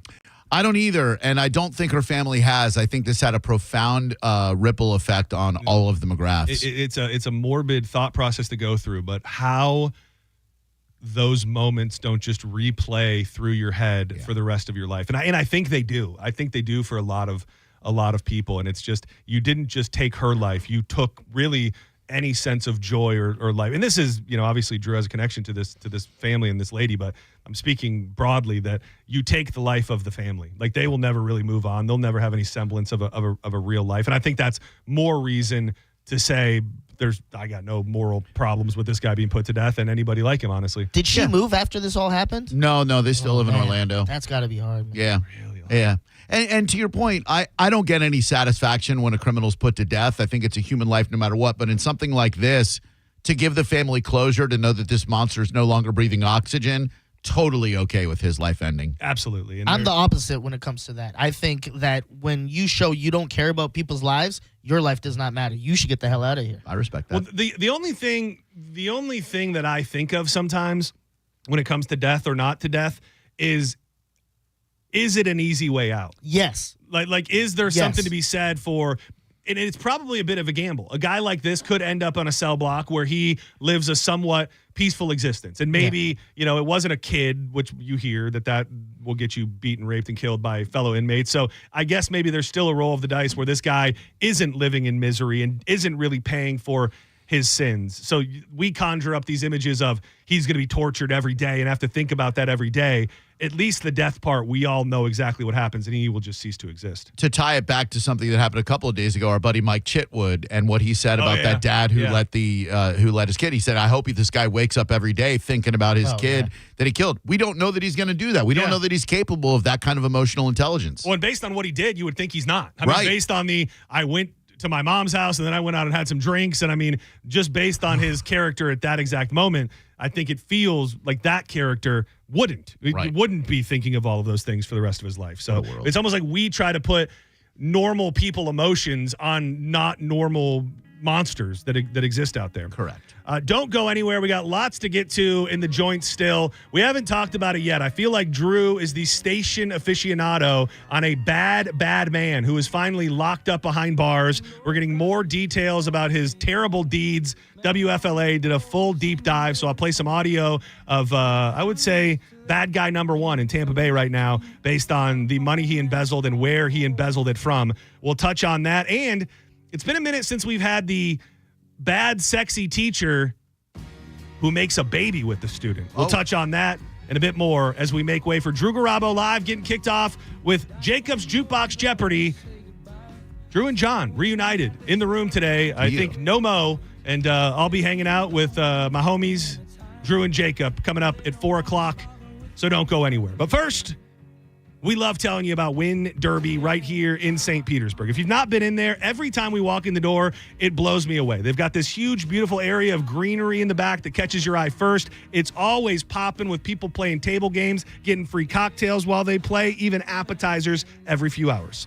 It's a different night out. You know, if you're sick of the same old routine, oh, we're going to dinner, oh, we're going to a concert, etc., hit Derby Lane up. Go play a little poker, a little pie guy, a little Texas Hold'em, a little war. Win yourself some money. Get a big group together. Drink free while you're playing certain table games. Eat free appetizers and have a blast at the legendary Win Derby at Derby Lane. Win Derby wants to be the place you host your next big event, and really anything you can conjure up in your mind. You want to have a big picnic out back in the big greenery area with a big tent with your whole company, you can do that. You want to do something inside where you're all playing table games, you get food served to you. They got a buffet and full kitchen to be able to do whatever your mind can dream up, and they got tons of events and tournaments going on all the time. For everything you need to know, check them out online today at win-derby.com. It's win-derby.com. Del Cold Danny couldn't deal with the dealer that he met out at the Rivers Casino. You're listening to Senning Show on 102.5 The Bone. Stream Real Raw Radio live. Anytime on the free 102.5 The Bone app. Now, a Bone traffic update from the Farah and Farah Personal Injury Attorneys Traffic Center. Delay has been cut in half westbound Hillsborough Avenue at around Himes Avenue. Roadwork related delay there. Back now to Aldana Drive. Northbound 41 also dwindling a bit at Brander Mill Road. Westbound I-4 presently delayed to the Selman Connector. 275 south, not too bad at the interchange. Couple minor delays due to earlier wrecks in Pinellas. Eastbound 580 at Landmark Drive and East Lake Road turnoff from McMullen Booth southbound parallel with Seagull Drive. This is Eric in the Farah and Farah Traffic Center. After you've been injured at no fault of your own, you shouldn't be stuck footing the medical bills or dealing with lost wages. Farah and Farah's accident attorneys are here to make it easy. Contact Farah and Farah, 1-800-500-5555, farahandfarah.com. Make it a Farah fight, Tampa. For decades, Camtech School of Construction has been the leader in preparing thousands of people to advance their career as a licensed contractor. Join Camtech's free info seminar tonight, 7 p.m. Tampa AC Hotel by Marriott, 4020 West Boy Scout Boulevard, 1-800-875-PASS, camtechschool.com. You put it off all month, but guys, you need to act now. International Diamond Center's amazing free finance offer ends Monday. So if it's time to pop the question, celebrate a big anniversary, or upgrade her diamond, now is the best time. And this is the best way to buy. You can make any purchase and spread your payments over 5 years with an unheard of interest rate of just 0%. 0.0. That's all the way to the year 2030. All designer rings and all certified diamonds are included. All colored gemstone jewelry, all fashion jewelry. Nothing's held back. So act now. Get that $12,000 engagement ring with a hand-picked certified diamond and designer setting and pay just $200 a month. Or that $3,000 diamond eternity band, just $50 a month. While interest rates are up everywhere else, IDC takes them all the way down to 0. So you can go big. But time is running out. International Diamond Center's rate relief ends Monday, June 30th and will not be extended. International Diamond Center in Tampa, Clearwater, Lakeland, and Sarasota. Excludes Rolex. Details and more at shopidc.com. On approved credit. If you want your windows there in weeks, pick up the phone and just text Reese. John Senning here. Are you ready to win $15,000 in new impact windows from Reese Windows? Well, pick up your phone right now and text the word TRUST to 20129. That's TRUST to 20129. Mom and Dad seem different after a European-style holiday on MSC Cruises. Call us Cloud and Yvette. The ship had restaurants, shops, and nightlife. Ah, La Galleria. And of course, American touches like an aqua park and a sweets shop. American je ne sais quoi. Mom, you're from Wisconsin. Wisconsin, Kevin. Book now and save up to 30% off, plus kids sale free. MSC Cruises. Let's holiday. To book, visit msccruises.com or contact your travel advisor. Restrictions apply. Ships registered in Panama and Malta. Stingray Chevrolet. Hi, this is Steve Hurley, owner of Stingray Chevrolet. June is typically a huge month here at Stingray, and this year there's almost a buying frenzy as customers are looking to snap up the bargains while they last, especially on pre-owned vehicles. Here at Stingray, we take a lot of pride in the quality of the pre-owned vehicles we offer, many that look and feel almost new. And there are plenty of good reasons to buy a pre-owned vehicle, especially avoiding the dreaded D word, depreciation. Right now, we have 150 high-quality pre-owned vehicles available with a great selection of certified pre-owned Chevys, like a 2020 any certified pre-owned Chevy Equinox LS for just $17,900. And since saving money is on the top of everyone's mind, remember that Stingray has no dealer fee on any pre-owned vehicle, and that automatically saves you $1,000 to $1,500. StingrayChevrolet.com, Tampa Bay's big store on I-4, exit 22, Plant City. Together, let's drive. Stingray Chevrolet.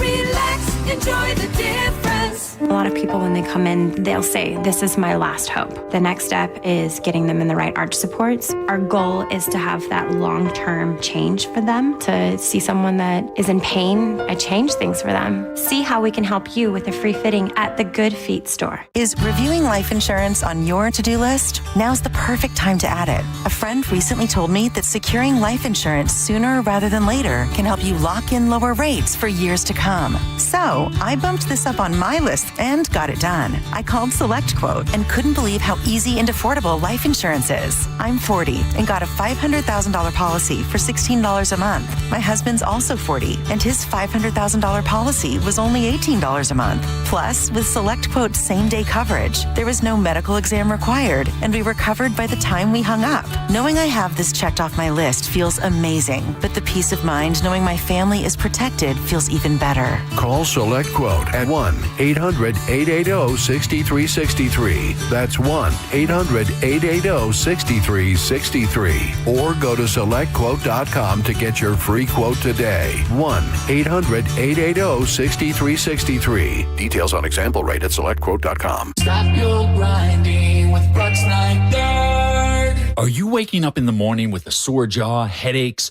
ringing in your ears, all because you're grinding and clenching your teeth at night? That's exactly what was going on with me. I ended up going to a dentist, and he wants to charge over $600 for a night guard. That's when I found the Brooks Night Guard. You mold it at home to the top or bottom teeth. Other mouth guards go all the way to the back, which allows the back teeth to touch. This is where most of the grinding and clenching occurs. The Brooks Night Guard redirects the bite force away from the back teeth, reducing jaw pain while still protecting the teeth. This unique design is what makes Brooks Night Guard different from all other traditional grind guards.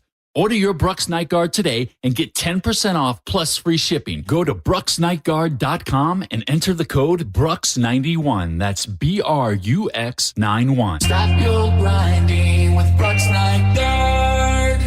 $30 ticket to summer starts now. Make it a summer of live music with $30 tickets to great shows at Mid-Florida Credit Union Amphitheater. Hurry while supplies last. Check out over 1,000 shows for $30 at livenation.com. When it really matters, choose Farrah and Farrah. Here for you, here for good. Tampa. Now, a weather update from the Sun Toyota Weather Center. Toyota.com. I'm meteorologist Jim Weber in the Sky Tower Weather Center. Partly cloudy skies for today. We're going to watch for those late day showers and thunderstorms to be developing. Rain chance right around 50% for this afternoon. Daytime high of 94 before those storms. Storms wind down this evening. It's going to be just another steamy night. Overnight low down to 78 degrees. Now, back to Real Raw Radio. Sponsored by Anajar and Levine, Accident Attorneys. Call 1-800-747-FREE. That's 1-800-747-3733. And now, back to Senning Show. With your host, John Senning. Let's get the thing started. We came to party. Follow my lead, okay? Now you got it. Whiskey and we don't need nothing stronger. Wish nights like these. Welcome back to Senning Show. You're in the midst of John's Joints, the news of the day, sometimes a lot of it, sometimes a little bit of it, but we unite with the powers of Drew Garabo to give you a little something. Something that I just heard or said right before we went back on the air made me think of, I turned on the Mike Calta show this morning, and I was way, way late on it, so I had to ask Gio what they were talking about, and then I started seeing the story pop up all over wrestling news sites today. Have you heard the allegations towards Ric Flair? I've read them online. Do you think maybe it happened once? And people are just saying that it happened a bunch? Yeah. I think it would be the least shocking thing ever. We talked about Ric Flair for a random reason the other day, and I was hit up by a guy who said he saw him somewhere, and he just said he's in really, really rough shape. And he sent me a picture, and Ric Flair seemingly has open wounds all over his face. Oh. So I don't know what's going on with his health currently. So they got his number and tried to call him this morning, and he said the only way he was going on the air is if they paid him. Oh, my God. Oh, I didn't know that. Yeah. How much did he want? I don't know. He it sounds like he said he shut him down real quickly and said, I get paid. I need to be paid to do this. And pretty much hung up. To appear on a morning show to clear your name? Yeah. Well, and he may not, I don't know. What's the best course of action if you're known for pooping your pants all around Tampa Bay? Is screaming from the mountaintops, I don't poop my pants? Is that the way to go, or not giving it any credence? And I don't even know if he knew that's what it was in reference to. Huh. I don't know what because like anything you do, like explaining is losing. That's my thought. Is it? I'm just envisioning sad old Ric Flair being like, I don't poop my pants. I swear I don't poop my pants. And like, what else do you say? I control my bowel movements. I promise. Yeah. That is the. I don't know. That's a no-win situation. We talked about him because he met Shiloh Sanders. Oh, that's what it was. Yeah. That's what it was. And he's trying to be a Buccaneers permanently on the roster. And he left this post on Instagram. He's like, glad that you're with the Bucs. Since Tom Brady's gone, we need a quarterback type thing. And they're like, you got the wrong Sanders. Yeah, that was weird. Yeah, well, I mean, he's old. It's one of those things where the aging process of a pro wrestler is one of the hardest things. And I think to this moment right now, he is still the wheeling, dealing, kiss stealing, limousine riding son of a gun. Like, he believes in that to this moment. And when he's out at the bar every night, he thinks he's still living that life without any grasp on the fact that he's withering away. And that brings me no joy to say that. Who do you guys think will last longer, him or Hogan? Hogan. Well, I don't know. Have we heard from Hogan yet? So without knowing the finer points of what's going on actually with Hulk Hogan, I would venture to say Hulk Hogan, but that would make it last would last a little longer. It's got to be sad to see your childhood legends age like this. It really is, man. And I mean, in our household, still to this day, if I tell my dad that I'm watching wrestling, he'll go, "Is the Nature Boy coming out?" Like it was ingrained in my head. There's one GOAT in the world of professional wrestling, and it is Ric Flair, and I've carried that with me for most of my life. And it is, it's. I've never met him. I don't know what an interaction would be like him if you caught him down on Water Street, where supposedly he's drinking every single day, all day. But also, people retire like that. What's worse, drinking on Water Street all day or living in the villages and drinking in the town square all day? Like, we all get old and we all choose how we're going to age, and he's not letting his foot off the gas at this point. Let me tell you, gas. I see what you did there. Let me tell you, who still looks great, is great, and one of my favorite people to run into, which I do every couple of months. My man, the mouth of the South, Jimmy Hart, shops at my Publix, and I see him there probably once a month. We talk. He is phenomenal, dude. He is he's a gift, man. He is a gift, and I mean, also, not in his defense, but against his defense, didn't go through probably anywhere near as much physical harm throughout his body. Through his body. Is he doing something else right now? I don't think so. Like, he's not, there's, I don't want to call it a running joke, but when Hogan had his Hogan's Beach, like, he was the front of house manager. Oh, yeah. You would see Jimmy Hart out sweeping. You saw him sweeping the parking lot before. Like, he was a functional manager. I didn't know if he was involved with the one down in Clearwater, if he's out there running food and hopping in the dish pit if need be. He's traveling for the WWE, so I don't know. Yeah, he's got one of those Legends contracts, I think, where they can just kind of call him up and be like, come on out, brother. I remember when I was like 12 or 13 and we were flying to Toronto, and I went through security check, and the guy's like, Hulk Hogan's here. And I was like, oh, word? And he's like, yeah, take some paper, go get an autograph. I'm like, all right, cool. And I got the autograph from Hulk Hogan and turned, and I saw your boy, and he was just smiling. I just walked away. I remember his smile disappeared right when I walked away. He's like, what the hell, man? I was like, so you got an autograph from the Hulkster? Yeah. Wow. And he was a flying economy. You think that's impressive? Oh, he was. Yeah. My girlfriend. Just kidding. She got more than an autograph from him. This is obviously, I would say it's an evolving situation, but I think everybody pretty much knows where it stands right now. Leo Giovanni. He's a bad dude. I don't know if many things, outside of causing physical harm to somebody that can be worse than stealing money from the families who have special needs children. Well, he did it and lived a life of luxury. WFLA did a kind of a deep dive on this dude's wrongdoings, and here is some of the details of this bad, bad man. Federal prosecutors say Leo Gavoni took millions from disabled people and their families, while he lived a lavish life, complete with luxury boxes at Tampa Bay Buccaneers games to win the Kentucky Derby and the Kentucky Derby, property in 3 states, even a private jet for his personal use. Do you think that during any of these moments, like you're watching a Bucs game, you're at the Kentucky Derby, you're doing these things that are undeniably cool, do you think that at any moment he thought, damn, I'm only doing this because I'm only able to do this because I am a rotten to the core human being? Or do you think that when you're so devoid of a conscience, like those things don't even cross your mind? It's a great question. I found myself wondering that. I think if you're able to rip off the families to fund stuff like that, you don't have a moral compass. You're just like, whatever it takes to get my goal. So I think he's enjoying the Kentucky Derby, the Masters, whatever, blissfully ignorant to the fact that he has ripped special needs people off. The 15-count federal indictment released on Monday alleges that Gavoni used his now bankrupt nonprofit, the Center for Special Needs Trust Administration, like a $100 million piggy bank. But prosecutors say Gavoni had helped draining the trust accounts of hundreds, if not thousands, of disabled victims. When FBI agents took Gavoni into custody, they also scooped up Gavoni's longtime accountant, John Wittick. Gavoni and Wittick co-founded Fiduciary Tax and Accounting Services back in 2014.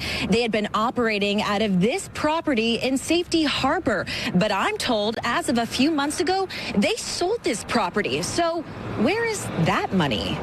Prosecutors have already ordered the seizure of 13 other properties in Florida, Ohio, and Kentucky, totaling to at least $88 million. Properties allegedly purchased using money taken from Center for Special Needs clients. That money that Wittick was supposed to help safeguard.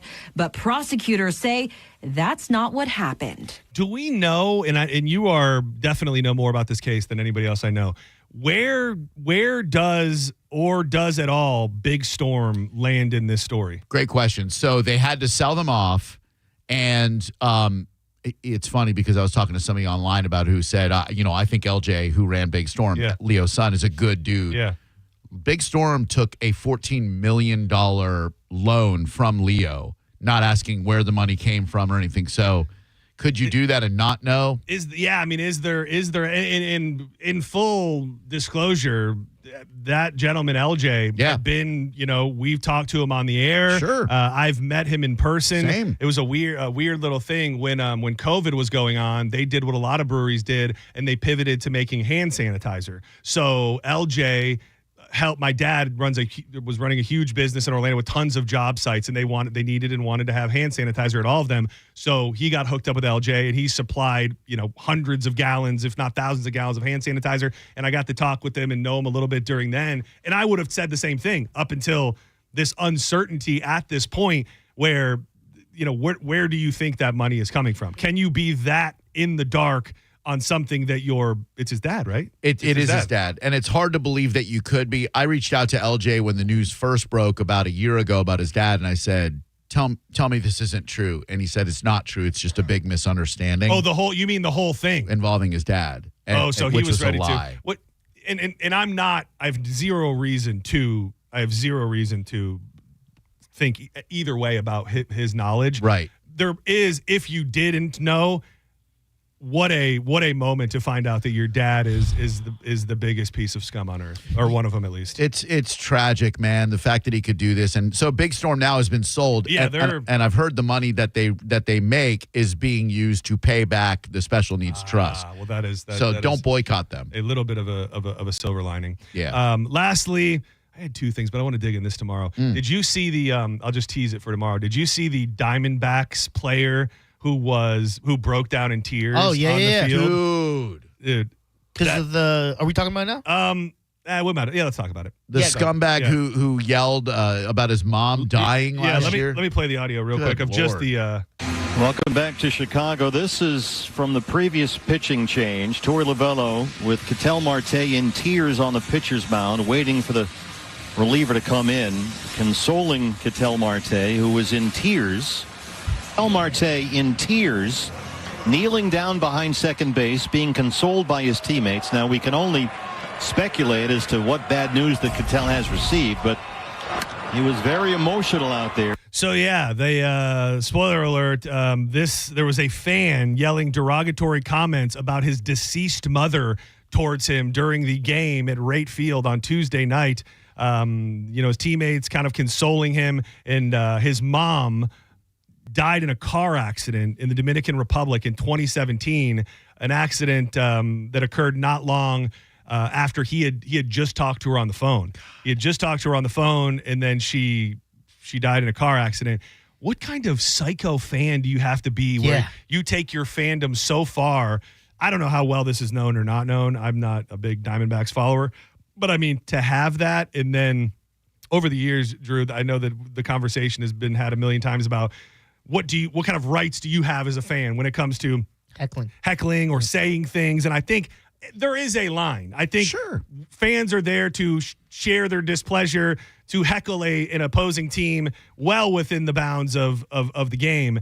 But to be finding dirt and to be finding out their most horrific, trauma and then yelling at them during a game, I hope, and it sounds like this fan has been removed and will not be able to be back at a game ever again. Banned from all MLB games. And, if you want to give somebody crap over an arrest that they had, something embarrassing that happened to them, all right, might step over the boundaries. But someone's dead freaking mom? Any of the family that has nothing to do with the game, when you bring them in it, you're a lowlife. Oh. It reminds me of Simpsons, when they were like, Daryl. And Daryl was starting to cry. You remember, John? Yeah, you talking remember baseball. Yeah. Homer, Ozzy and the Straw. I don't know if I saw that episode. Oh. The Jaravicious thing. Remember that was supposedly a thing. Was that Philly? Was that Philly fans? That was Philly fans. Yeah, which I mean, fans around. It's it does rear its ugly head sometimes how far people take sports. But and didn't he light them up after it was said? He just I think so. went on a tear. He's like, oh yeah, and he's a great guy. Yeah, I met him for the first time at the All-Star and weekend. He's doing really, really good. His daughter is a very successful, I believe, volleyball player, college volleyball player, and he's a great dude. And you're a good dude, Joe Jervis. It's just it is a game, and I know there are millions of dollars in championships, and we love to get invested in our teams and stuff. But at the end of the day, it is just a game, and to think that people have that kind of deep hatred and darkness in their heart over what is ultimately a game, is kind of a sign of the times. But then again, people were doing it however many years ago that happened to Jaravicious. So I guess it's always right there. It's got to be hard as a basketball player. They're right there. They're right there. Oh, dude, we had to ban a guy from Magic games and because he called Dikembe Mutombo a monkey. Oh, Jesus. Courtside ticket holder. Is there I saw something, and I don't know if this is real at all, but I saw something.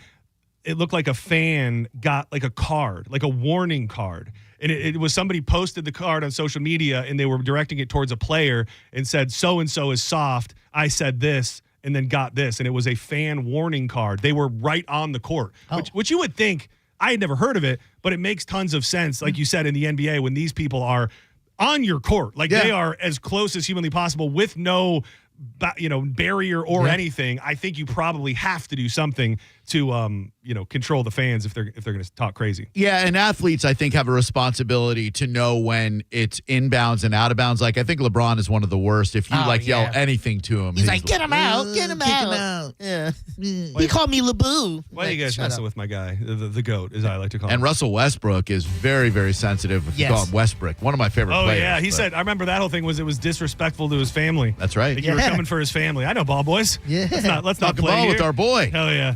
Dude, what's up with those bitch-ass Oklahoma Thunder guys leaving behind all that beer and champagne? What kind of pussies are we dealing with here? Yeah, talking ball. Learn how to party, boys.